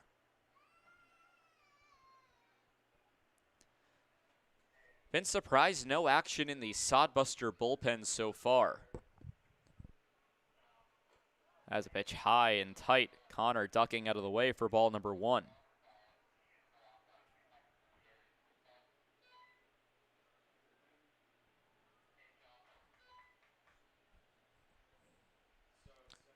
So 1 ball and 2 strikes on a ground ball heading over to the shortstop. Solis picks it up, fires onto first, second for 1, and onto first for the other. The 2nd time today that Patrick Connor has grounded into a 6-4-3 double play. The odds not in his favor right now, as the Trappers will have an unconventional 1-2-3 with Reinhardt getting out between first and second on the play. So 3 up, 3 down. Cameron McClure, Luke Solis, and Omar Jackson will be up to the plate in the 5th inning as the Sodbusters, down by 3, will look to come back into today's ball game. We'll be back for the 5th when we come back.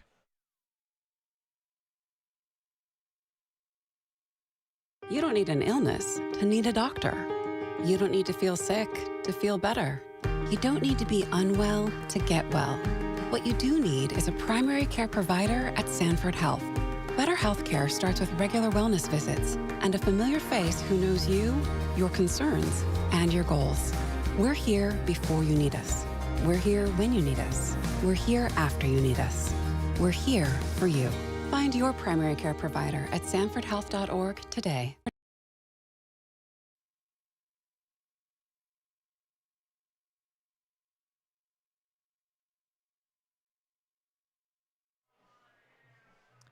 Back for the top of the 5th inning.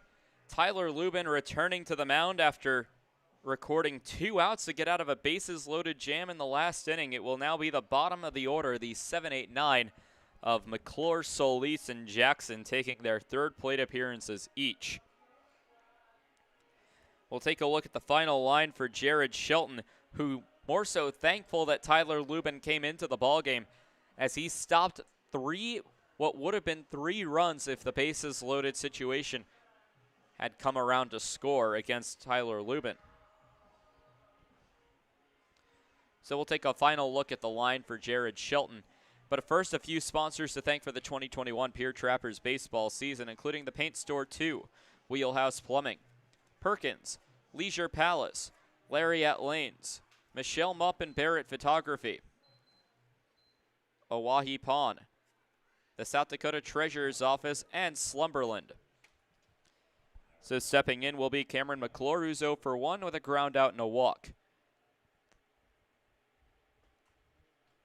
The final line for Jared Shelton on today's day. He pitched 2 complete innings, allowed 1 hit, 2 runs, both of them earned, walking 3 and striking out 2.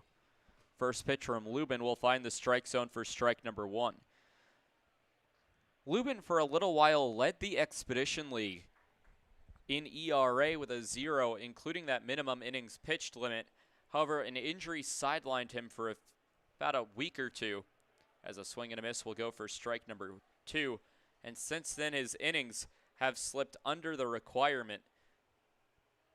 But again, since then, Lubin has had a couple of shaky performances in which he's allowed, taking a look at his line, 5 earned runs now in 14 2/3 innings for an ERA of 3.07 as a pitch inside for 1-2.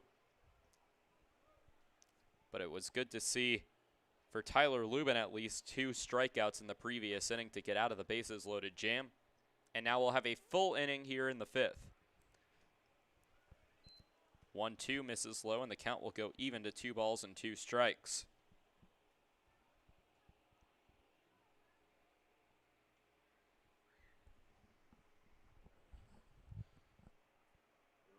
Rejects a couple signs that were offered by Strong.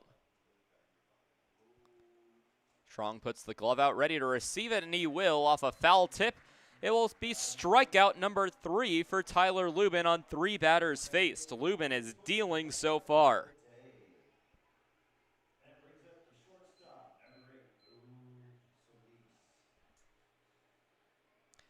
It'll bring up Luke Solis. Solis today without an official at-bat with a walk and a hit by pitch. Has only faced off against Jared Shelton and will get his first appearance against a new pitcher in Tyler Lubin. Excuse me, faced off against Gannon Ruckman as well as a ground ball. Will be a fair ball. Perez spears it, fires onto first base. It will be in time. What a throw from Brendan Perez to get the out. And now the first base coach will come over to talk to Samuel Barrett.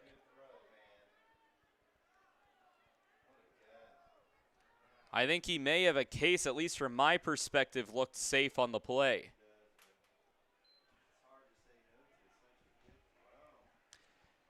But Samuel Barrett is the final decision maker. He says safe, or excuse me, out, and that's what it will be. So the 5-3 ground out will go for out number 2. What a play by Brendan Perez.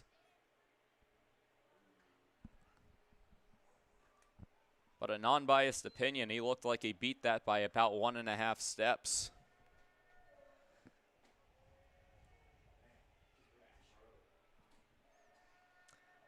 So now the 0-1 to Omar Jackson. Jackson hit the 2-run home run back in the 4th. Lays down a bunt, has some speed. Lubin picks it up, fires down to first base in time for the out. An athletic play by Tyler Lubin to run up and barehand the ball. A 1-3 ground out as the Sodbusters go 1-2-3. 3 up, 3 down here in inning number 5. So in a 7-inning game, not sure if this is how it goes, but I'm going to call it the 5th inning stretch here from Hyde Stadium.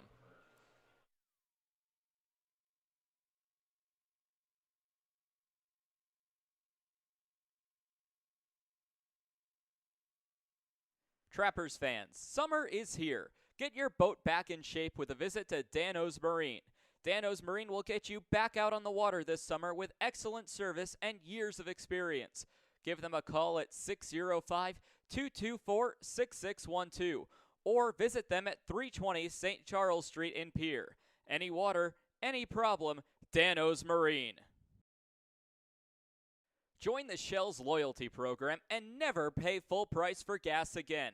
Shell's loyalty members also get monthly specials for increased savings. Shell's doesn't just fill up your tank, but it also fills up your stomach with a variety of food and drinks. Become a Loyalty Club member today by visiting Shell's at 621 Sioux Avenue or give them a call at 605-224-6266.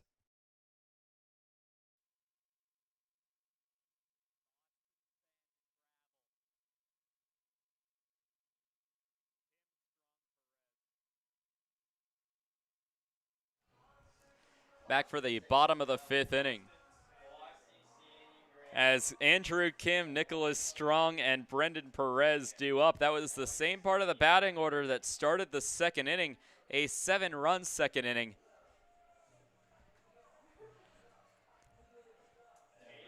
Previous inning was the first full inning that Tyler Lubin pitched today, and good to hear that the entire Lubin family watching from San Diego, California.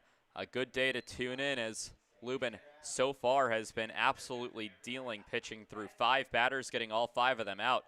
As the first pitch to Andrew Kim will be called a strike. Remaining in the game is Shane Scott. As a ground ball down the right field line, hooking foul for strike number 2 to Andrew Kim.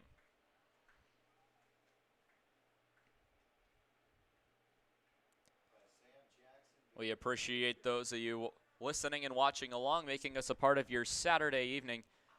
As a pop fly into foul territory, chasing after it is Riley, but it will land behind him. Got a little mismatched on the play, as it will land for a foul ball. Count will remain no balls and 2 strikes.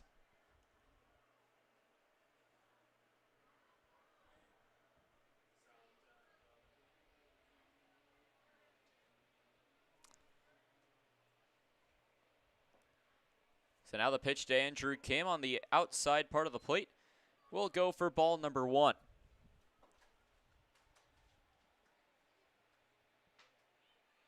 So 1 ball, 2 strikes to Kim, the leadoff batter of the 5th inning. A swing and a foul ball off the ankle, right where that ankle protector is on his right leg.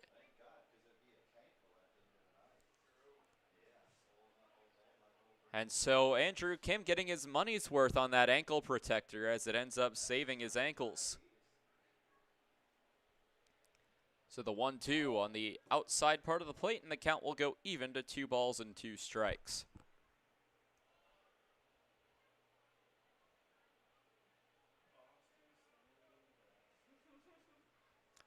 So now the 2-2 swung on. That's a fair ball to the third base side. Riley will pick it up, fire down to first base. That will be in time for the out.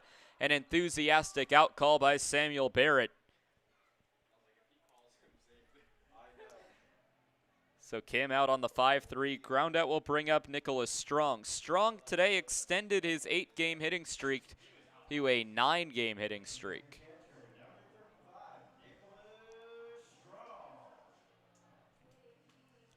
So Strong takes the at-bat here with 1 away and nobody on.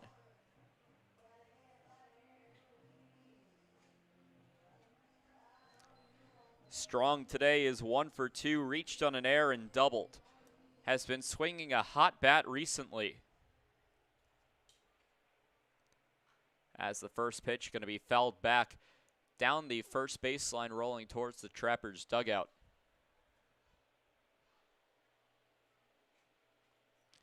Currently approaching the 2-hour mark of today's first game of the doubleheader. So the 0-1 will miss low for ball number 1. Evens the count to 1 ball and 1 strike.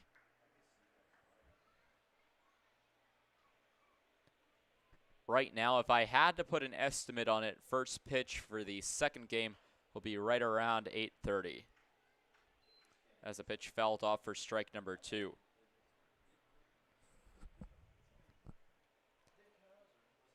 Again, first pitch for the second game will be about 20 to 30 minutes after the final out is recorded in this game. Scoreboard will reset, and for one of the teams, it will be a chance to split the doubleheader. For the other, it will be a chance to sweep the doubleheader. Now, which team is which? Still yet to be determined with the 5th, 6th, and 7th to play. 1-2 on the outside part of the plate. We'll even the count to 2 balls and 2 strikes.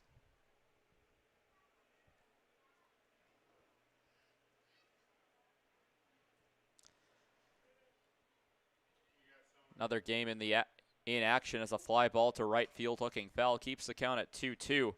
Bottom of the second from Corbett Field in Minot, North Dakota, the Whiskey Jacks an early lead over the Saber Dogs 1-0 in the bottom of the second.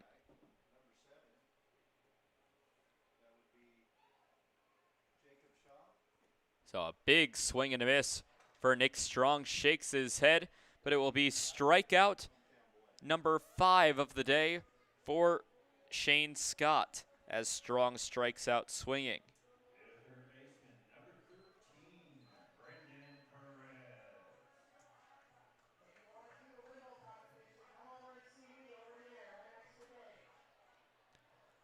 Brendan Perez becomes the new batter. He's 1 for 2 today with a single and a line out to first.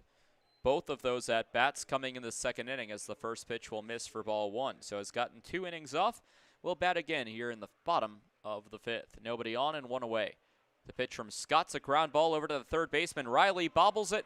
Will pick it up, fires onto first base. It pulls Matson off the bag. And safe at first base is going to be Brendan Perez.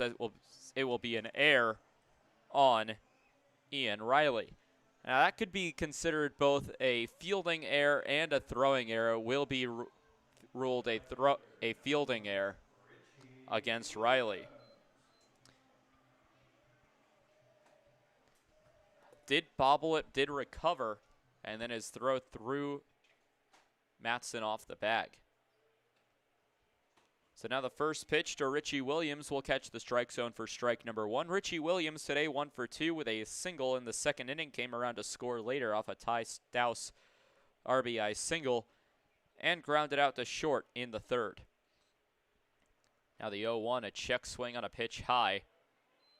No appeal, it will just be ball 1.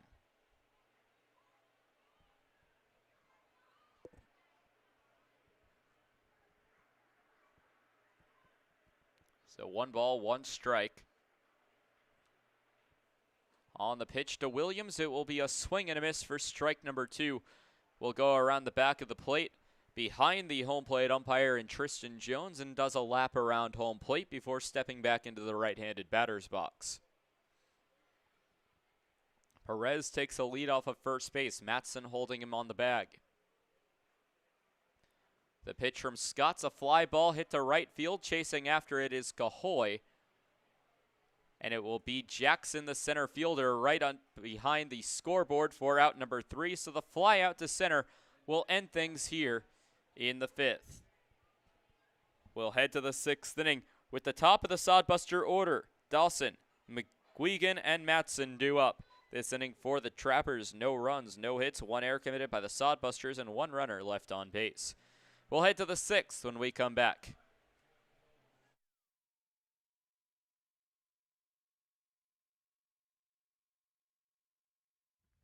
The Pierre Trappers are proud to partner with the Governor's Inn the exclusive motel partner of the Pierre Trappers.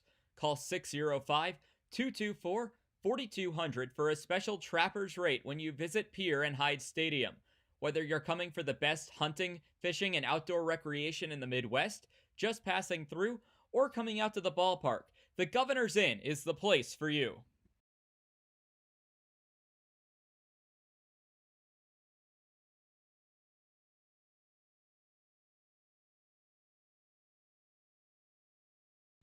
When it comes to clothing in the capital area, Total Beauty and Speedway Laundry have you covered.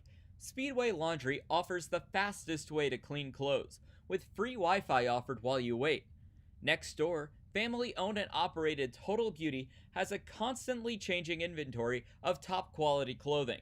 Check out the newest lines in clothing by giving Total Beauty and Speedway Laundry a visit at 111 First Street in Fort Pierre.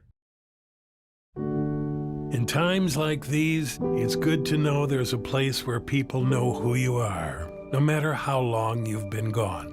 A place where the smells of home cooking are still in the air, where a simple wave warms your heart, and sharing stories with family, friends, and your community is just a way of life. Yes, in times like these, it's good to be home. Farmers Union Insurance, protecting what's important in life.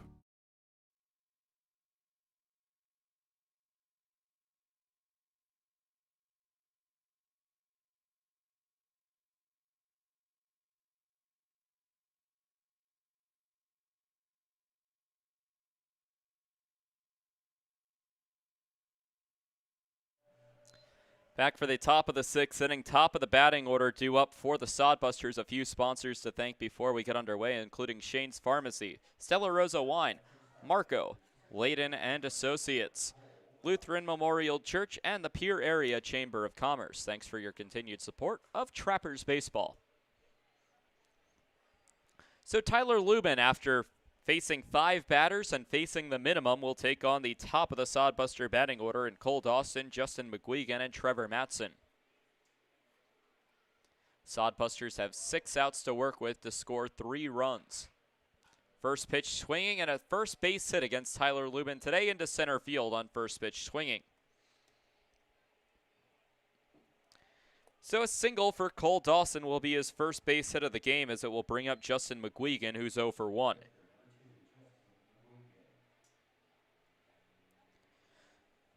McGuigan flew out to center field in the first, walked in the second, and was hit by a pitch in the fourth. This will be his first time taking on Tyler Lubin today.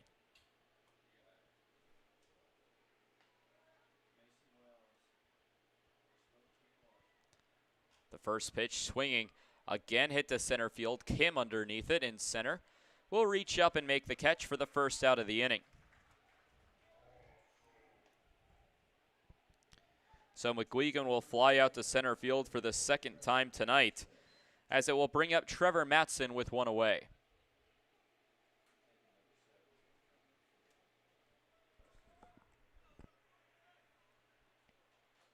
Action going in the Sodbuster bullpen for potential relief of Shane Scott. Has pitched in 5 innings so far, allowing just 7 runs, but all of them in the second inning. Gets through the glove of Brendan Perez on the left side. It will be the first error of the ball game on the Pierre Trappers on Brendan Perez. Not a traditional fielder in Brendan Perez as a pitcher, as that one slips through his glove. Advancing over to second base is Cole Dawson.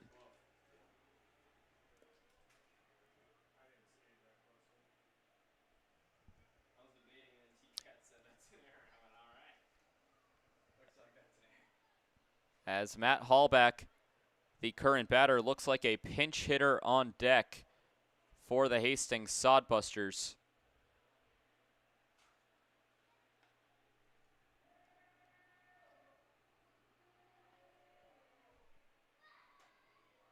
So runners at first and second will be in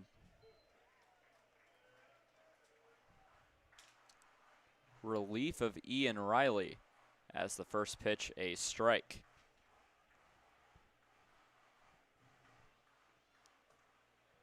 in relief of Carson Cahoy.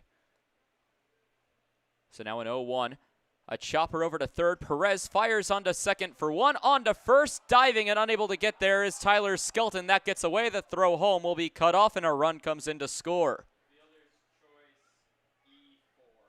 Another error on the Trappers. It will be an error on Ty Stouse. So a fielder's choice that gets Matson out on the play.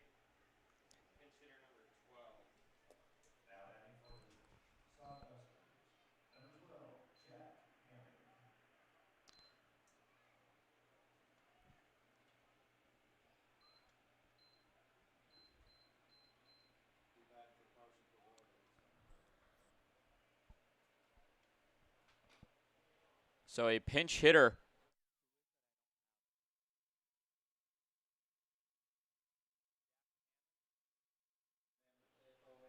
So it'll be number 12 in Jack Hammond. Not listed on the Point Streaks roster as he takes the at-bat. Pickoff attempt back to first base, but sliding in safely.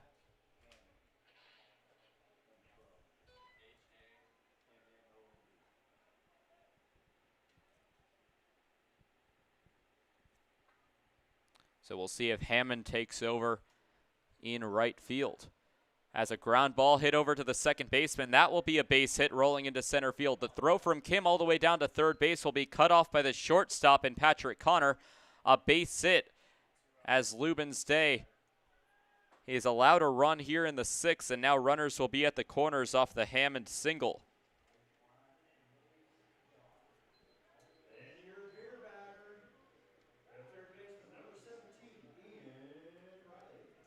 Advancing to second base on the play will be Matt Hallback. It's now 7-5.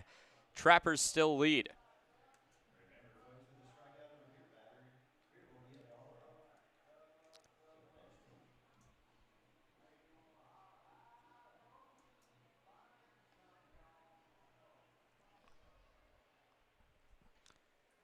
So runners at the corners now as Hallback took third base on the Hammond single. 2 away in the inning, a ground ball over to Stouse on to first base in time for the out, as that will end the inning. A 4-3 ground out. The Sodbusters get another run. Riley grounds out, but a fielder's choice for Matt Hallback as Dawson scores on the air. 1 run, not earned on Lubin's line. Earned on Lubin's line, so 1 run it was earned. Allowed 2 base hits, 2 errors committed by the Trappers this inning as the Sodbusters leave 2 runners on base. We'll head to the bottom of the 6th. The Trappers' lead has dwindled to just 2 as they look for some insurance.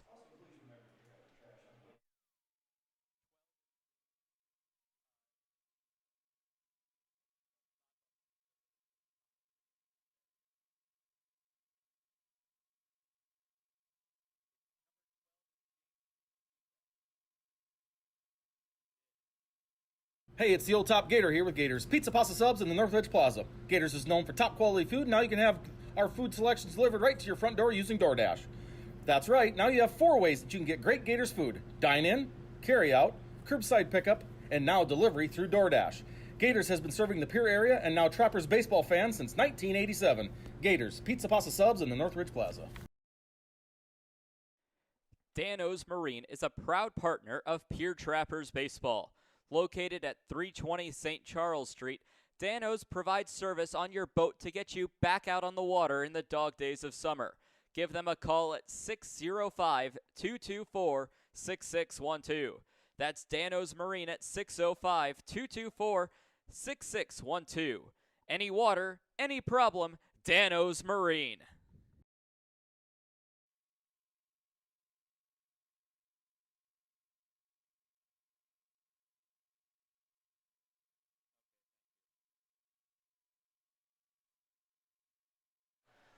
Back for the bottom of the 6th inning, and I have to extend a thank you to the Hastings Sodbusters organization for correcting me on the play, as the previous pinch hitter that I said was Jack Hammond, who singled, is James Shimashita, who came in yesterday's game, got the start at first base before turning into a pitcher. He will now become the new right fielder in place of Carson Gahoy. So the batter typically wearing number 28 for the Sodbusters will wear number 12 today.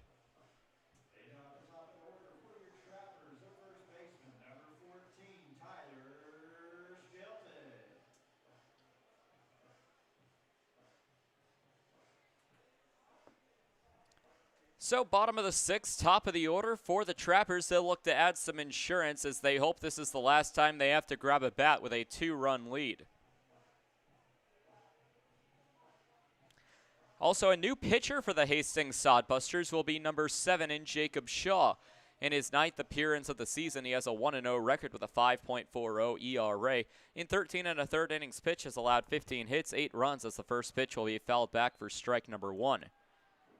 Has allowed 8 runs, all of them earned, walking 5 and striking out 16. His last appearance against the Fremont Moo on July 6th, pitched 1 inning, allowed 3 hits, 2 runs, both of them earned, did not walk or strike out a batter.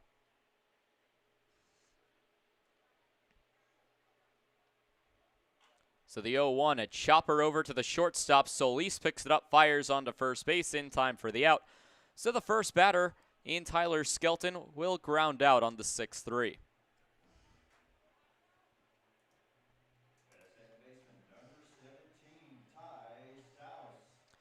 Ty Stouse, who's 1 for 2 today, will become the new batter. He's walked, singled, and struck out. 7-5, Trappers leading here in the bottom of the 6th.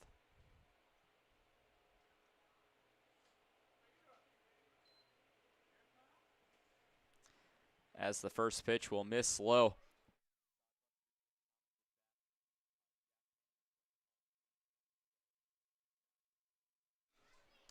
As a pitch will miss for ball 2, 2 balls and no strikes. So Ty Stouse looking for his second base hit of the ball game here in the bottom of the 6th.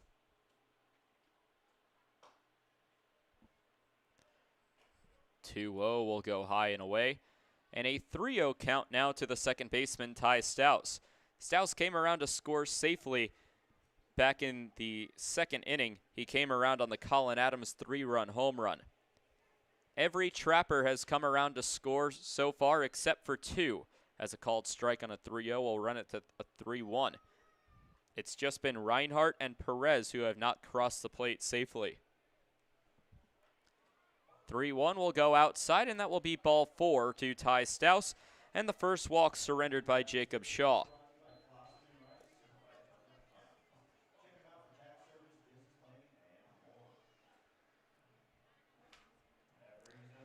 So the walk will bring up the designated hitter, Colin Adams. Adams 1 for 2 today with a walk, 3-run home run, and a strikeout looking. 1 away in the inning. Shaw coming in for relief of Shane Scott. Scott's final line pitched 5 innings, allowed 9 hits, 7 runs, 4 of them earned, walking 3 and striking out 5.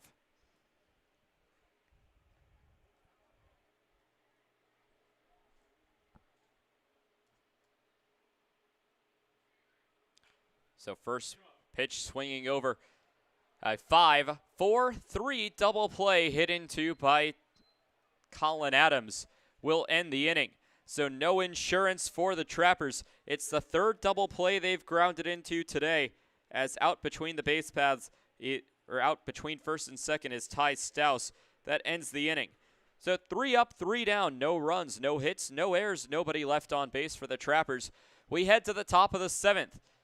Sodbusters will be down to their final 3 outs when we come back. Mason Wells will come in to try to earn the save and slam the door when we come back.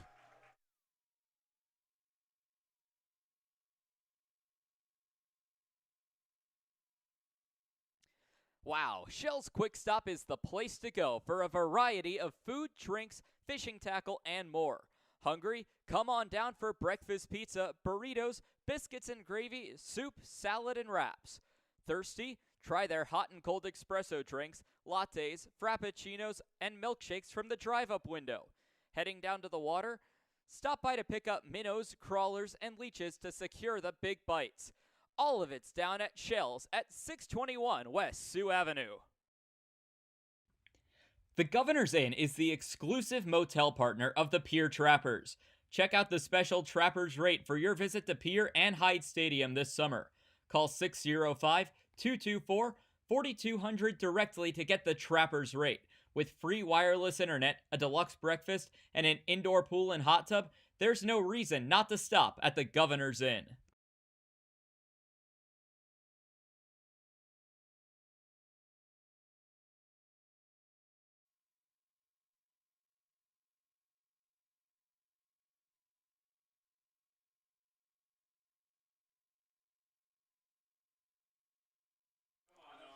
Back for the bottom of the 7th inning as Mason Wells comes in to slam the door. The Trappers have a 2-run lead and need to record 3 outs in order to get the win in Game 1 of the doubleheader. So Mason Wells comes in for relief of Tyler Lubin. Wells this season, the left-handed pitcher out of Gonzaga. Last pitched on July 3rd against the Sioux Falls Sunfish. Pitched 2 innings, allowed 1 hit, no runs, walked 1, striking out 2. In 4 appearances as a 8.43 ERA. In 5 1/3 innings pitched has allowed 7 hits, 9 runs, 5 of them earned, walking 8 and striking out 7 this season. The native of Spokane, Washington, will try to earn his first save of the season.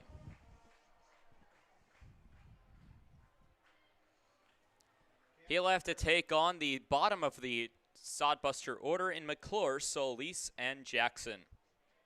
Last time that part of the order led an inning off, it was a perfect inning for Tyler Lubin on a strikeout and 2 groundouts.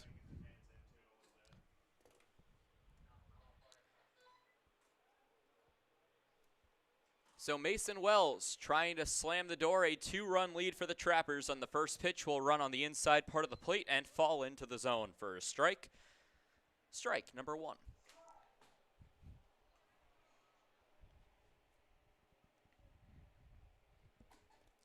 So Mason Wells coming in for relief of Tyler Lubin as a fastball will miss inside for ball 1. Tyler Lubin's final line for today's game, he will end up pitching 2 2/3 innings. Allowed 2 hits, 1 run. It was earned.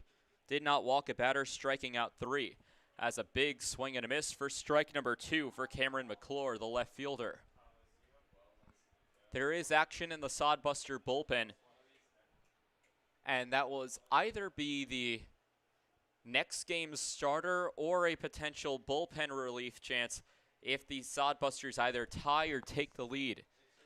As a 2-1 down the center of the plate, called strike number 3. Strikeout looking in the Sodbusters, now down to their final 2. McClure will go down on strikes for the 2nd time today. The first was against Tyler Lubin. Currently, it would be, if the score holds, Tyler Lubin in line for the win, Wells in line for the save, as a pitch will go low for ball 1.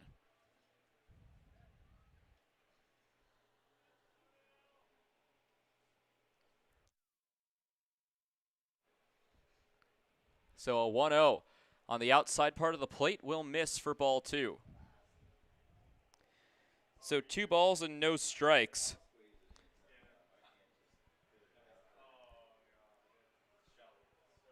Five runs, 4 hits, 3 errors for the Sodbusters.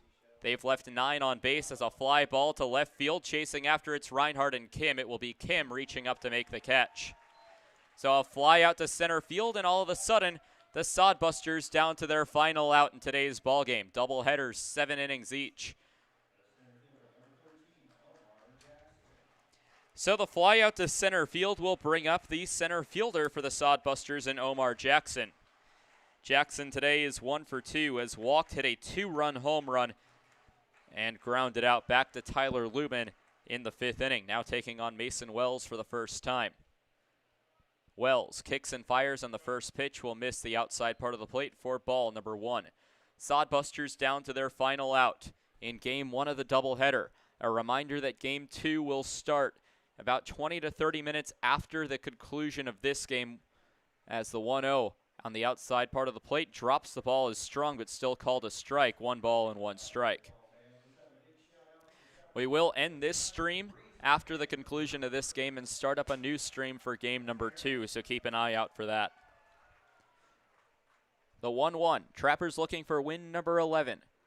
The pitch, a swing and a miss, and the Sodbusters now down to their final strike. Stay tuned for the Trappers post-game show as we get you wrapped up on game number 1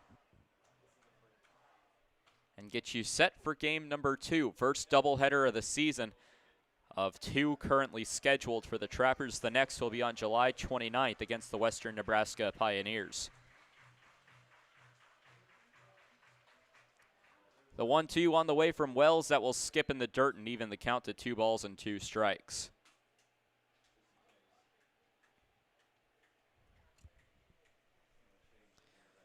Good day from Pierre, South Dakota. A partly cloudy start time at 84 degrees, set to cool as we head into the later hours. The 2-2. Wells trying to finish the job. Kicks and fires against Jackson, swung on. Foul tip, drop third, strike, and a strikeout swinging will end the ball game. The Trappers win the ball game by a final score of 7-5. No runs, no hits, no errors, no runners left on base as the Trappers win Game 1 in 7 innings. Game 2 of the doubleheader will begin in approximately 20 to 30 minutes. As we'll get you set for the post-game show, we'll take a quick break and be back here as we get you wrapped up on Game 1 and get you set up for Game 2.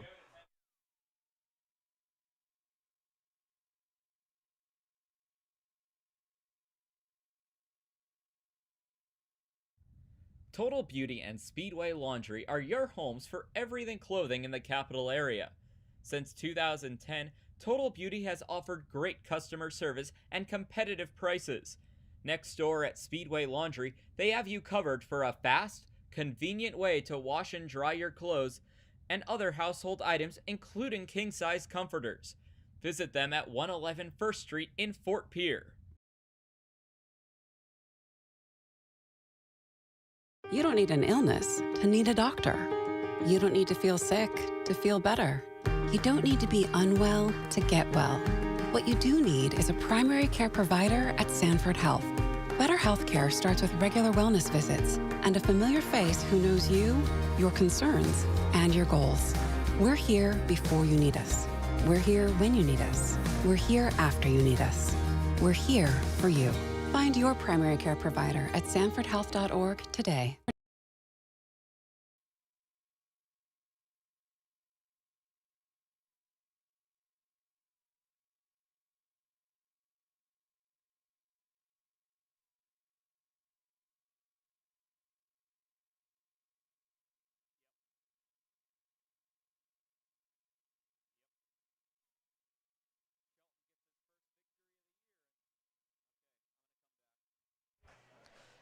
Back for the Pierre Trappers post-game show. We'll make this quick to get set for game number 2 of this doubleheader.